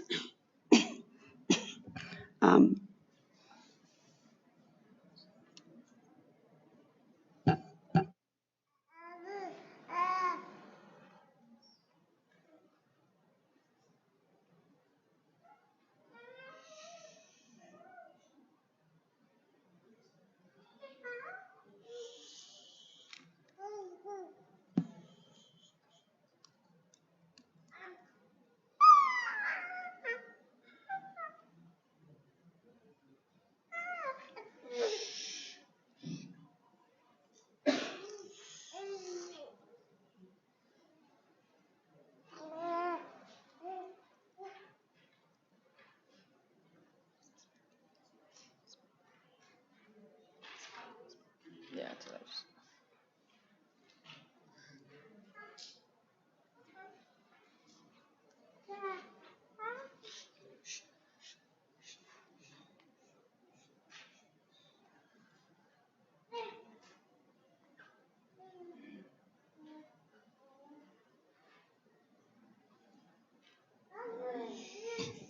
Well, they're looking at a few things.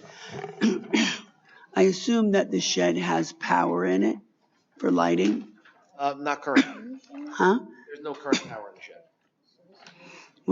When you put in your application for it, did the application include power? The application had power? I think it's just a light. Let me double check, but I believe it's just for lighting.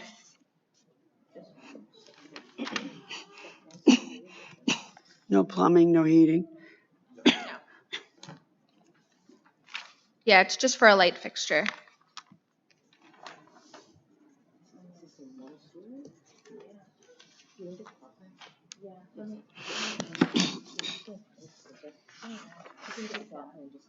Here's a plot plan right here. You want me to ask her about it? About that confusion?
Miss Lowe, could you come here for a second?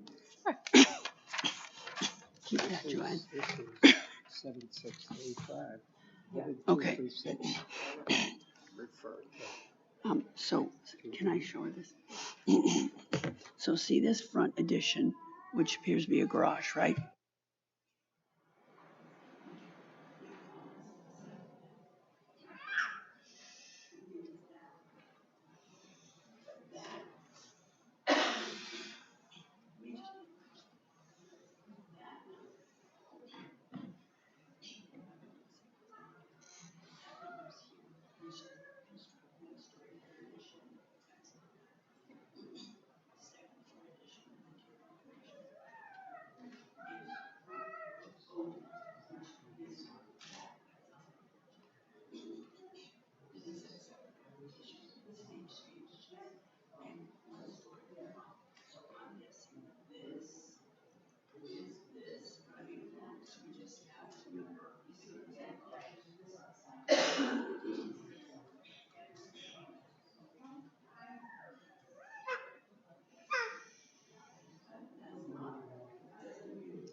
Can you help me?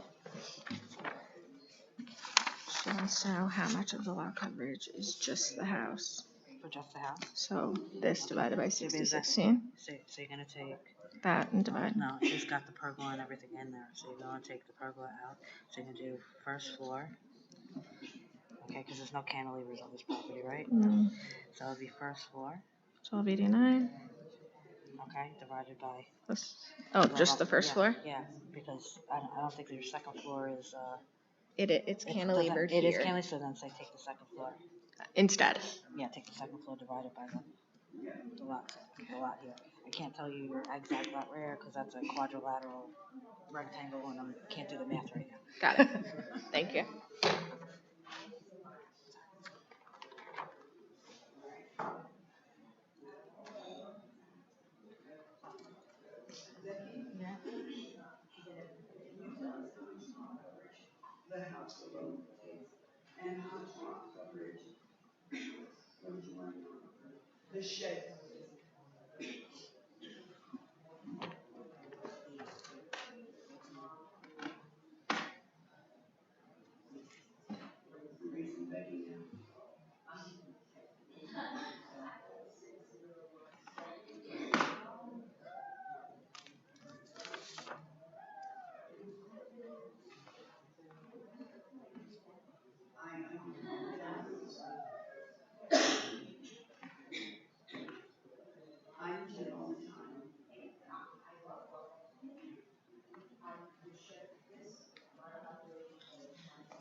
What's it? Is there a basement?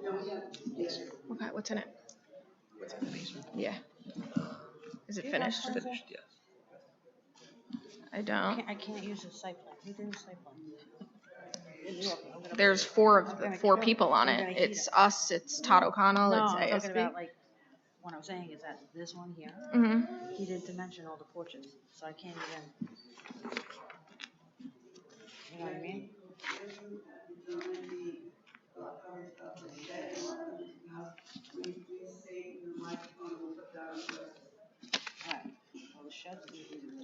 I don't have it with me. I just have the plot plan because when things are wrong, then they get mad at me. I have all the stuff for outside. Yeah, what's in the basement? Finished. It's a home theater. But there's no outdoor entrance. No.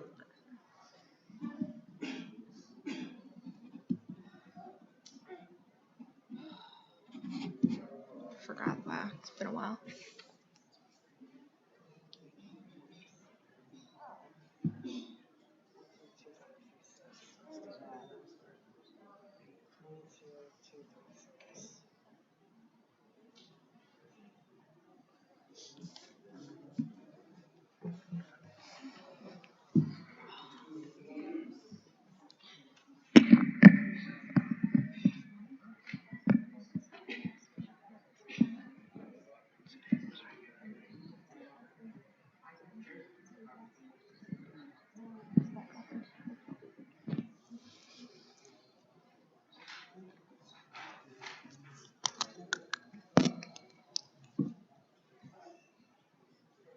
Pat. Sorry. I said on the record that I had 35 neighbor letters and the radius map, it just didn't take them.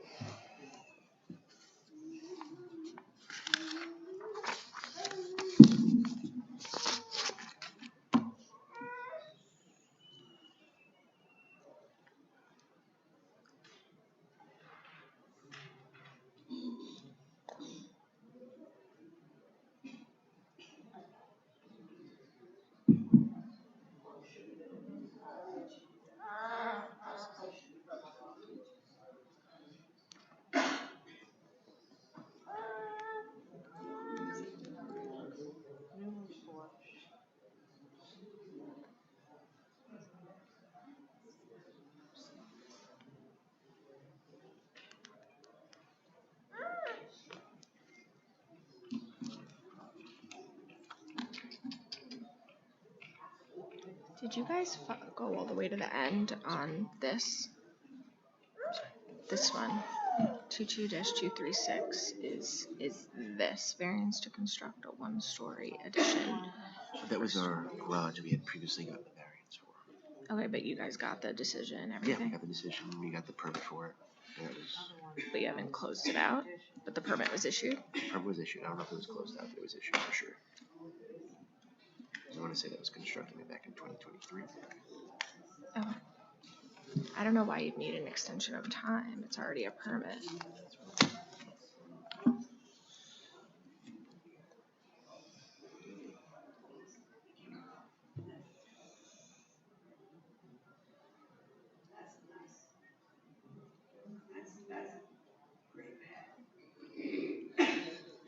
Yeah, it's a beautiful backyard.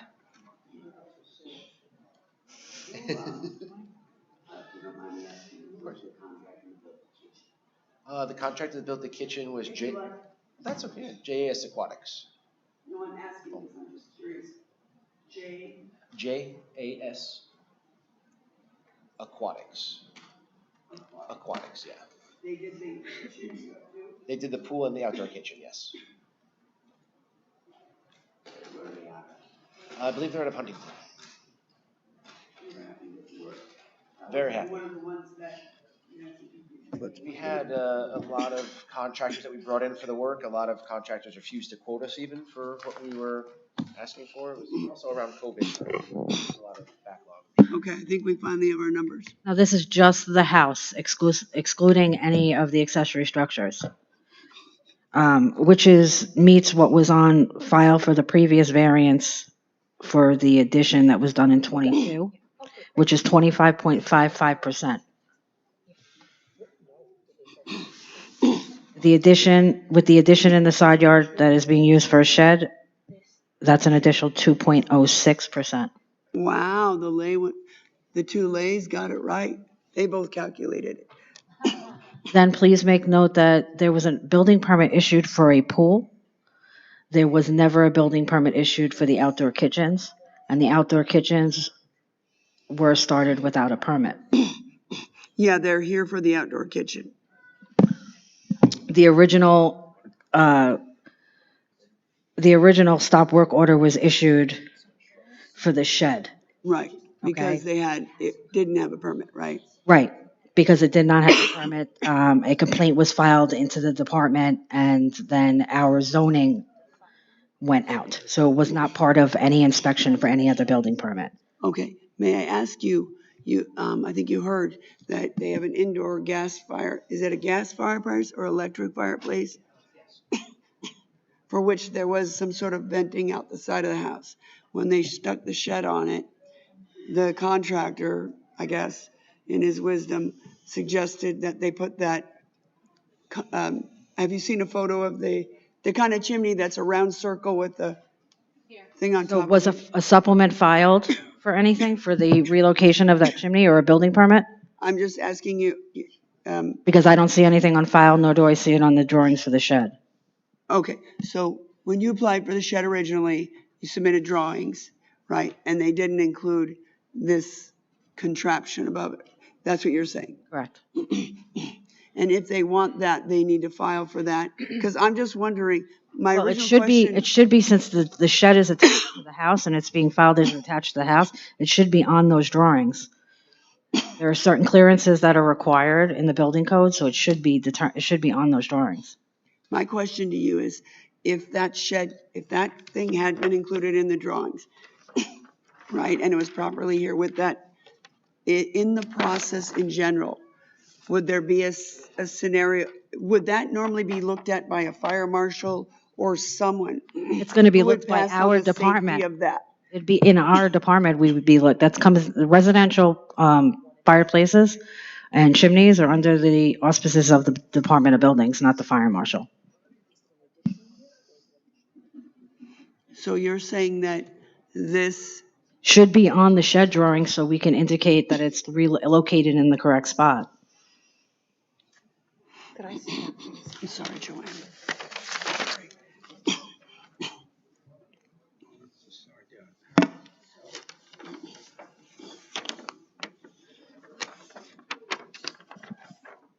Did you, before we Did you give us the information on the second story addition open below yet? I don't think we hit on that yet. It's really just, it adds to side yard, I guess. Yes. Yes. What's the side yard that, For the shed, you mean? construct second story addition open below? Oh. Hold on 1 second.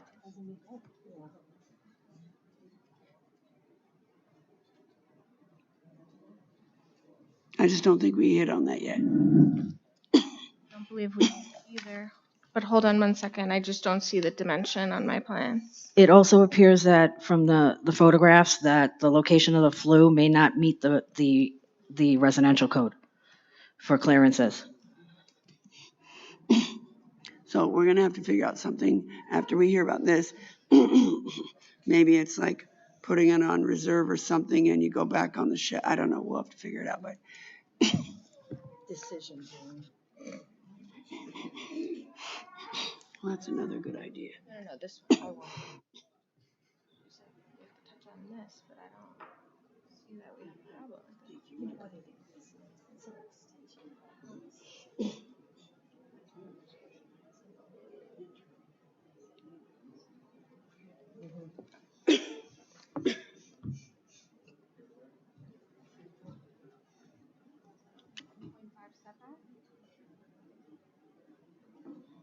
Or 5 feet is required?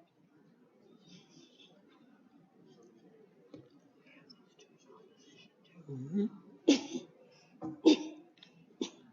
anything else you want to ask, or can we have these people conclude their presentation?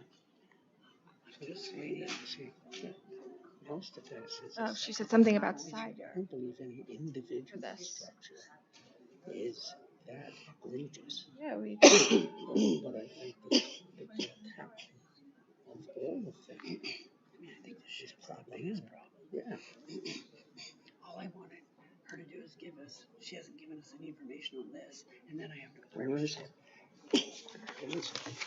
It's gotta be, everything's gotta be open. It's right here. None I of think this it's stuff. this. 14.24 plus 15. Yeah.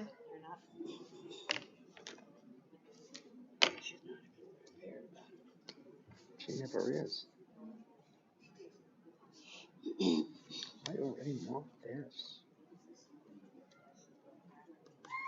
Yeah. I don't.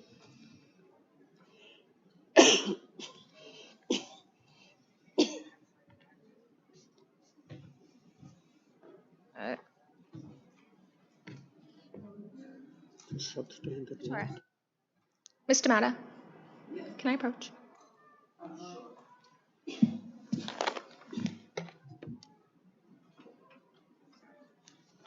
Which part are you talking about?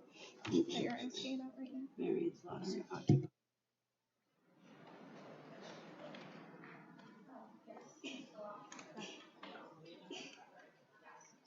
You got it, right? You have it. Yes, it is. Okay, I apologize. I thought I was looking for something that I wasn't seeing. That's 15.57. Yes, thank you. The second story addition is proposed at 39, well, the whole entire lot is proposed at 39.89%, but the addition itself is 2.55% of that additional lot coverage, or 154 square feet. And it's entirely open below. Yes. And if we were considering approving that piece, the client would agree to condition that it never be further enclosed in any way. Yes. Same question as to the, Pergola, absolutely. That's a roof only proposal right now. Yes.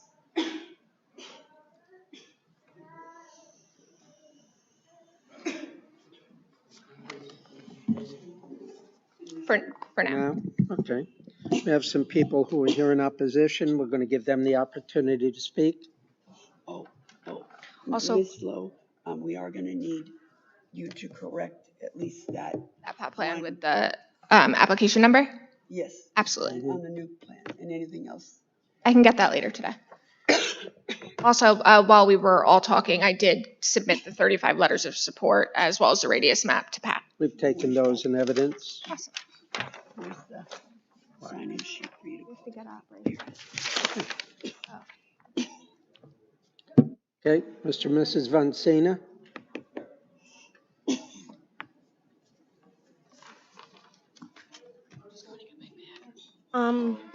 I will. Where's my pin set? Hmm? Where's the pin set? Hello? Okay. Kim Von Sina, 2590 Lefferts Place, Belmar, New York, 11710.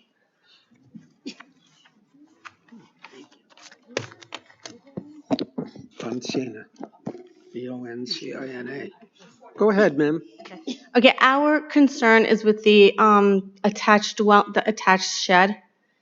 More than anything, it's a little too close for comfort. It's not off the property line enough. It poses termite damage. It's a safety issue with the gas fireplace being vented out through it. And it's going to create a huge problem when we try to resell our home. Okay. Anything else you'd like to add? That's about it. The extra second story addition that they want to add, is that going to be on the side of the house or just in the back? It's the opposite side of the shed. So it's on the other side of the house? We're going to give you a plot plan. I don't, like, I'm here and I'm a straight shooter. I don't want to create any problems. The shed is just, it's too close to our home. Right, but she's gonna show Okay. you the other thing you asked. You brought it up, so. You guys are on this side? I took asthma medication. I don't know how many of these. I'm supposed to take at 500 Okay. milligrams Just, each. Okay. And also, we left for work. 3 of us left for work. Our cars were gone. We came home and the shed was built.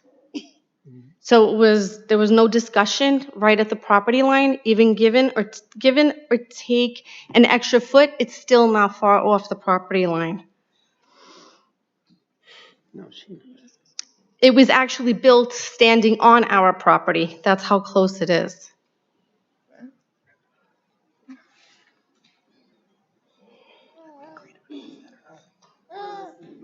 Yeah.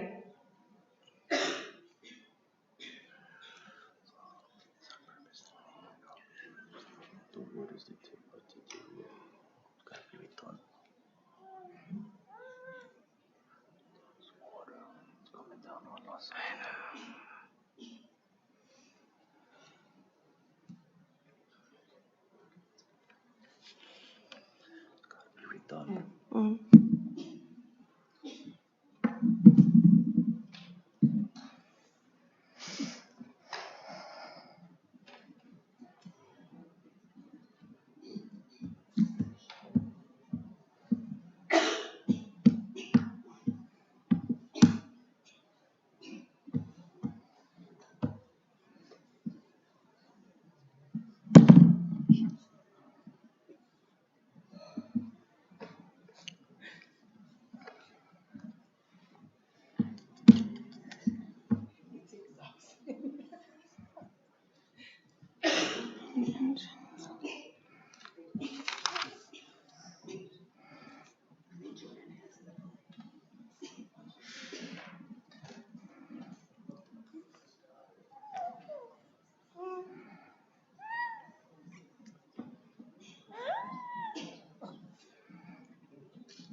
Anything else you'd like to add, Mr. Vancina?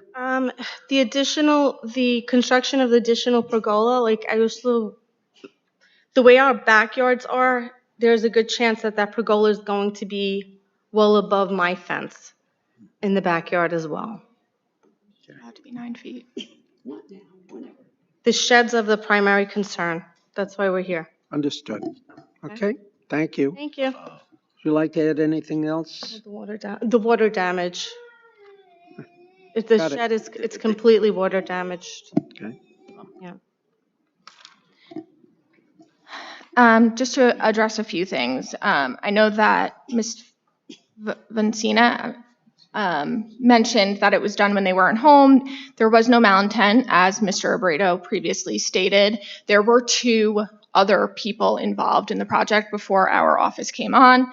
There was an architect, Todd O'Connell, and then there was also ASB Engineering. It seemed that there was confusion about who was supposed to file, and Todd O'Connell and Andrew from ASB Engineering. So it seemed there was, like Mr. Abrado said, some finger pointing about who was supposed to file for the shed, and they were made aware that neither of them had filed for the shed at the time of the stop work order being issued.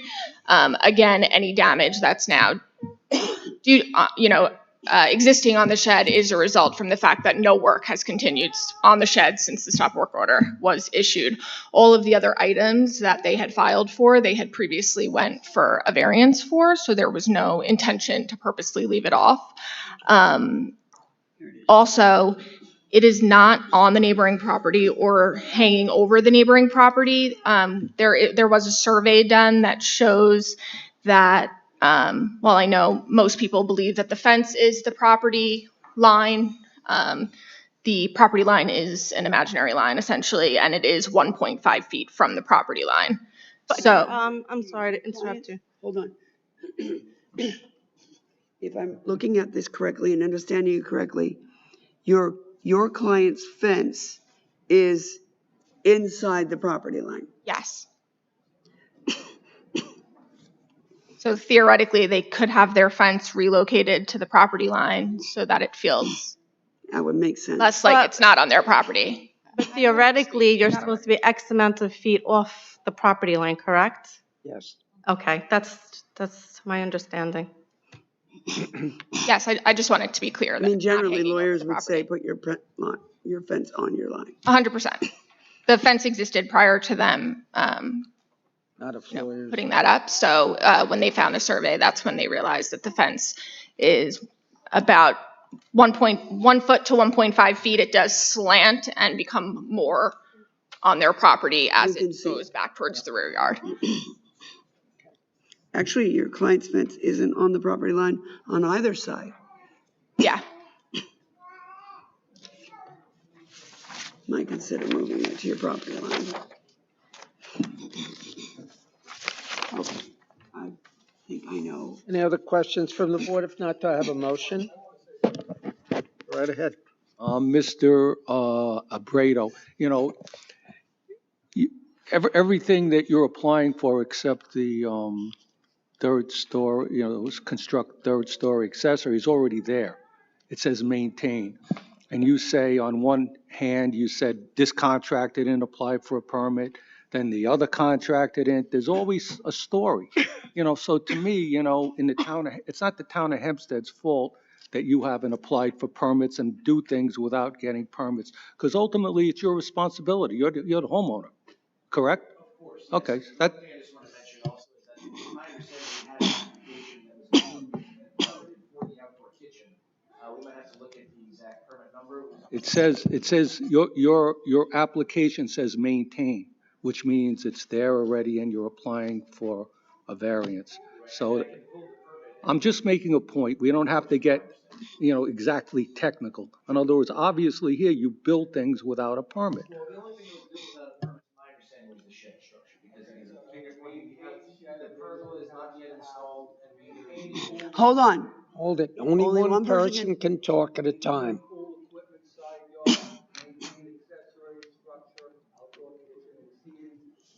And we just read it. It all says maintain. That means that you don't have a permit. Okay? So that's what I'm saying.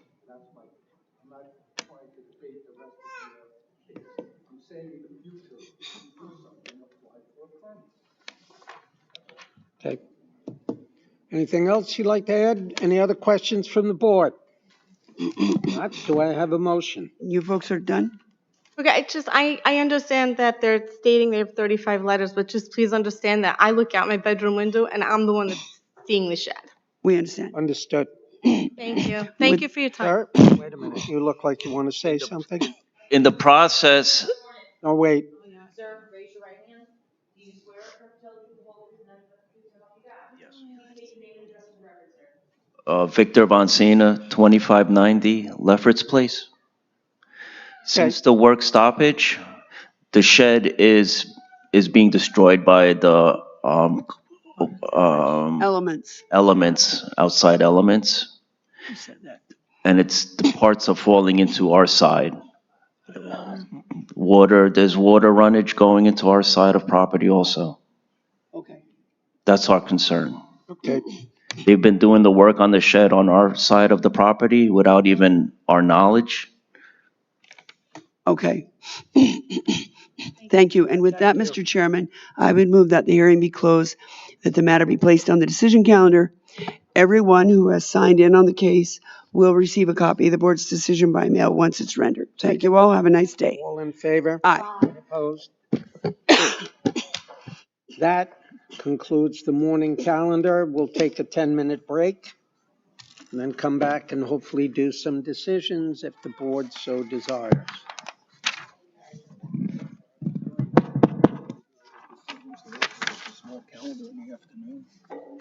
It's a small calendar, but it may be a very contentious calendar, and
yeah.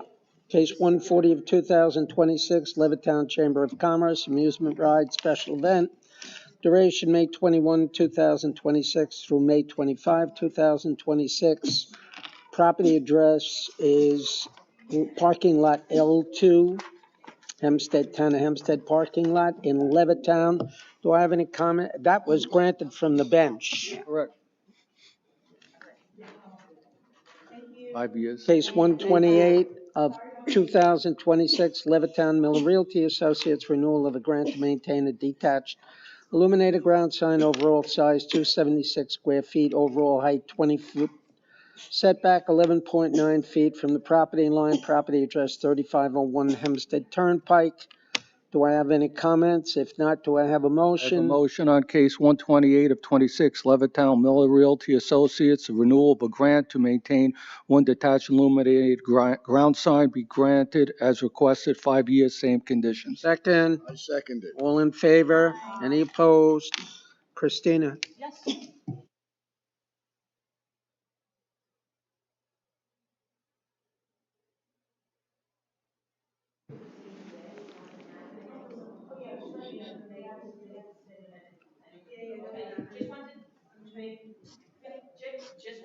Save you the boredom. Okay, yeah. We'll visit. You'll see us again. All right, case 129 of 2026 near Westbury 7-Eleven Inc., number 24538, renewal of a grant to maintain one illuminated double-faced two-part detached sign. Overall size 64 square feet, setback 5 feet 5 inches and 6 feet 5 inches from property lines, overall height 20 foot. Property address is 760 Old Country Road near Westbury. Any comments from the board? If not, do I have a motion? Yes, I make a motion on 12926, 7-Eleven, renewal of a grant to maintain one illuminated double-faced two-part detached sign be granted temporarily for 5 years. Same conditions? Same condition. Second? All in favor? Any opposed? Cases 130 through 132 of 2026 inclusive. Oceanside Taco Bell of America LLC, renewal of grants to maintain a drive-through window in conjunction with Taco Bell / Pizza Hut restaurant. Use premises for Taco Bell Pizza Hut restaurant, partially in a Res B district and trash enclosure in a Res B district. For permission to park in the Res B district, west side of Long Beach Road. Property address is 3076 Long Beach Road in Oceanside. Do I have any comments? If not, do I have a motion? I have one comment or a question. Now, he came in early because they were altering the sign. Will this reset their renewals so that they, 5 years from today? I would assume so. I think it should. Today's date, and I will say that it's nice that they started the process early. Other than that, that's all I have. That's my only question. Now they have to come in a little earlier on. That's okay. Okay. It's yours, Kim. Thank you. I make a motion on case 130 to 13226 Oceanside Taco Bell of America, located at 3076 Long Beach Road, to be approved as requested. 5 years temporary. Same conditions. All in favor? Any opposed?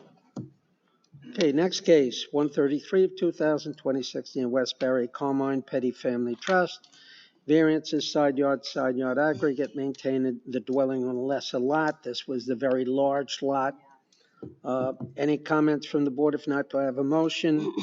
I move, Mr. Chairman, case 133 of 2026, as you've described it, affecting the property at 2101 Valentine's Road near Westbury, be approved as requested. Second? Second. All in favor? Aye. Any opposed? Cases 134 through 137 inclusive. Baldwin, 2026, of course. Baldwin, Marjorie Theus, special exception to installed second accessory structure, a shed not permitted with more than required rear and side yard setbacks, maintain an accessory structure at gazebo with more than required rear and side yard setbacks, variances, side yard, maintain AC unit attached to dwelling, maintain a 6-foot high fence forward of the dwelling on Van Buren Place and without the clear sight triangle at the owner's driveway, which may substantially obstruct the line of sight. Any comments? Property address is 1093 Van Buren Place. Any comments? Well, that's the one that That's you the said one- cut it back cut like it 10 back. feet, and I tend to agree with that. Catty corner it at the driveway. Oh, I Christina? thought we should cut it 10 feet back. Yes. Okay. Okay. You want to cut it 10 feet back in a catty Set it corner? back. Or you want to set it back from the street 10 feet? Set it back 10 feet from where it is. It's 3 feet right now back. So set it back an additional 7 feet from the street. 7 or 10, I don't care. But it has to go back. It should be 10 feet from the sidewalk. Property line. Okay, fine. Okay. 10 feet from the property line. Second, Second. all in favor? Any opposed? I got it. Case 138 of 2026, Near East Wait, Rockaway. hold on, can I just ask something on that last case? I believe I have it. It's, the case with respect to the shed was as requested. 135, which is the gazebo, is with conditions that it remain open. That was what I was gonna say. 136, the AC unit as requested, and 137 temporary with conditions, including the condition that it's set back 10 feet. Yeah, it was inside. the open gazebo Yep. thing. I wanted to make sure we covered. Okay, got it? I got it. All right. Case 138 of 2026, Near East Rockaway, Gideon and Laura Bonthoys. Special exception to construct an accessory structure, a shed higher and larger than permitted, exceeding horizontal max on both sides, on 4 sides. I have to amend that. It was 4 sides, not both sides. With lot area occupied and percentage of rear yard occupied variances, property address is 5 Sperry Street. There was a condition about light, but no plumbing, no heat. And if there's electric, it's for lighting only. Only. But you can also make it temporary. Yep. I don't. Anybody want to make that motion to make it temporary, like 5? 5 years? Yep. I mean, it's. Somebody?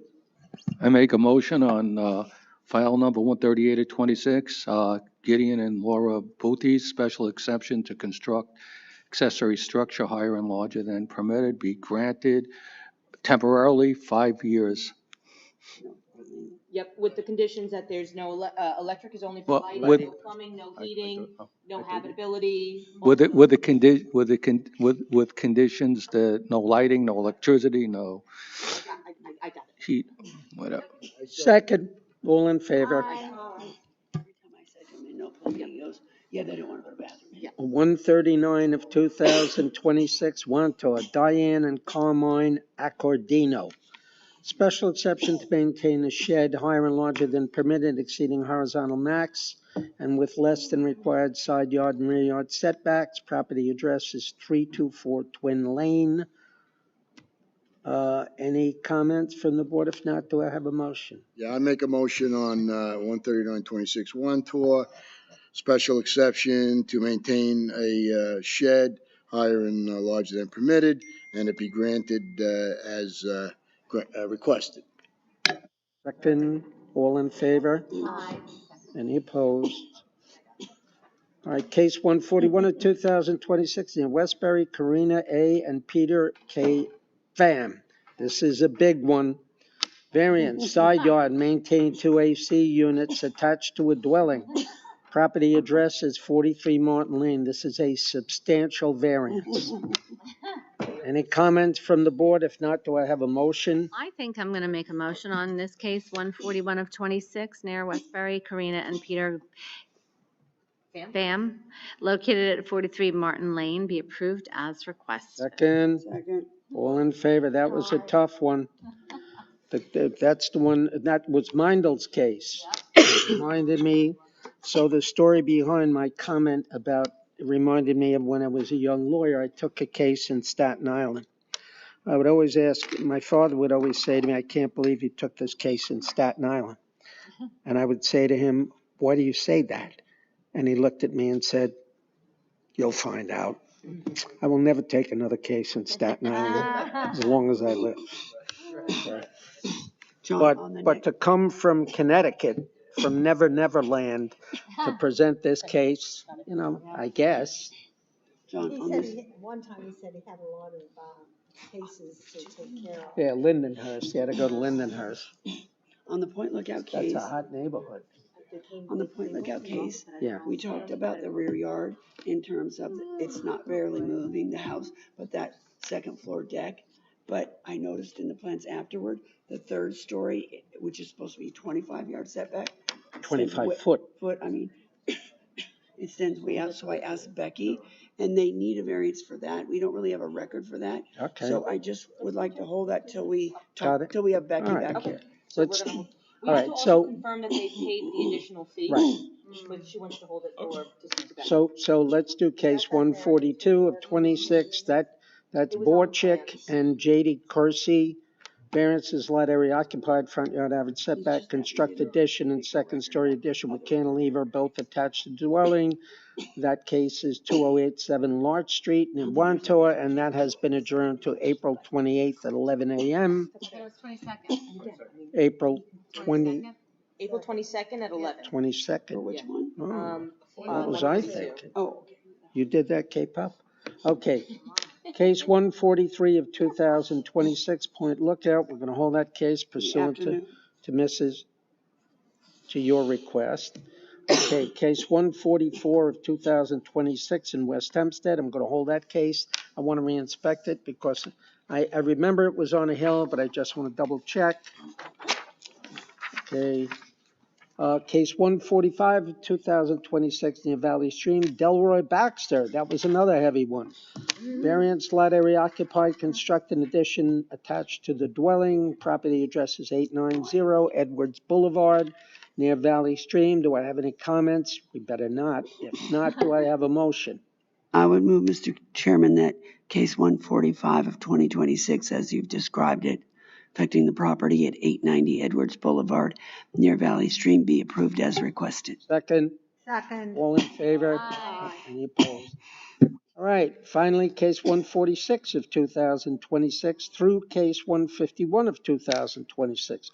Very busy application. That case is going to be held. I have a comment.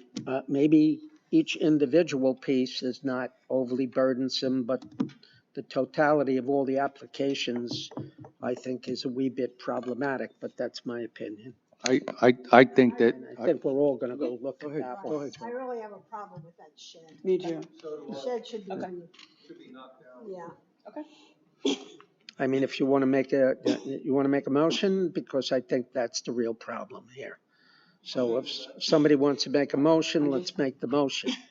So We just have to keep the area underneath the second story open. open, We have well, to keep all the of them pergola open. No plumbing. Oh, that was the shed, which we're gonna, okay. Yeah, that's the only. The comments outdoor I have. kitchen, no roof over. Yeah, so, second story. All No, of the it. pergola is the roof over that. So, I have second story open below, Mhm. 147, which is the shed, deny, pool equipment as requested, 149, the outdoor kitchen, no further enclosure, same thing with the counter, with the fireplace, case 150, and same thing with the pergola, no further enclosure? Yep. Is Well, that? the pergola is the roof over. Correct, but no further enclosure, No further, like no sides. none of the sides. I mean, I know we were waiting for an amended plot plan, but we can just hold the decision and not send the decision out if the board is inclined to make a decision today. Okay. All right. So does somebody want to make Make that a motion. I will make that motion. Okay, You want me to make it, or you just want me sure, yep. And Okay. Joe, you made that motion? I made that motion, Perfect. 100%. Okay. Second, all in favor? Any opposed? That's it. It's now.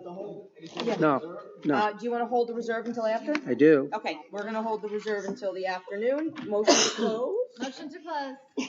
Second. All in favor? Aye. In the, in that decision. Yep. I think it's worth noting, since it's a 40% lot area. That the house is only 25, Yeah. 25? Yeah. I got you. I think it's worth pointing It's that out. under 27 and a half. Things- You have space. I got you. And then it's gonna go down actually. Just as another distinguishable. Sure, 'cause I mean,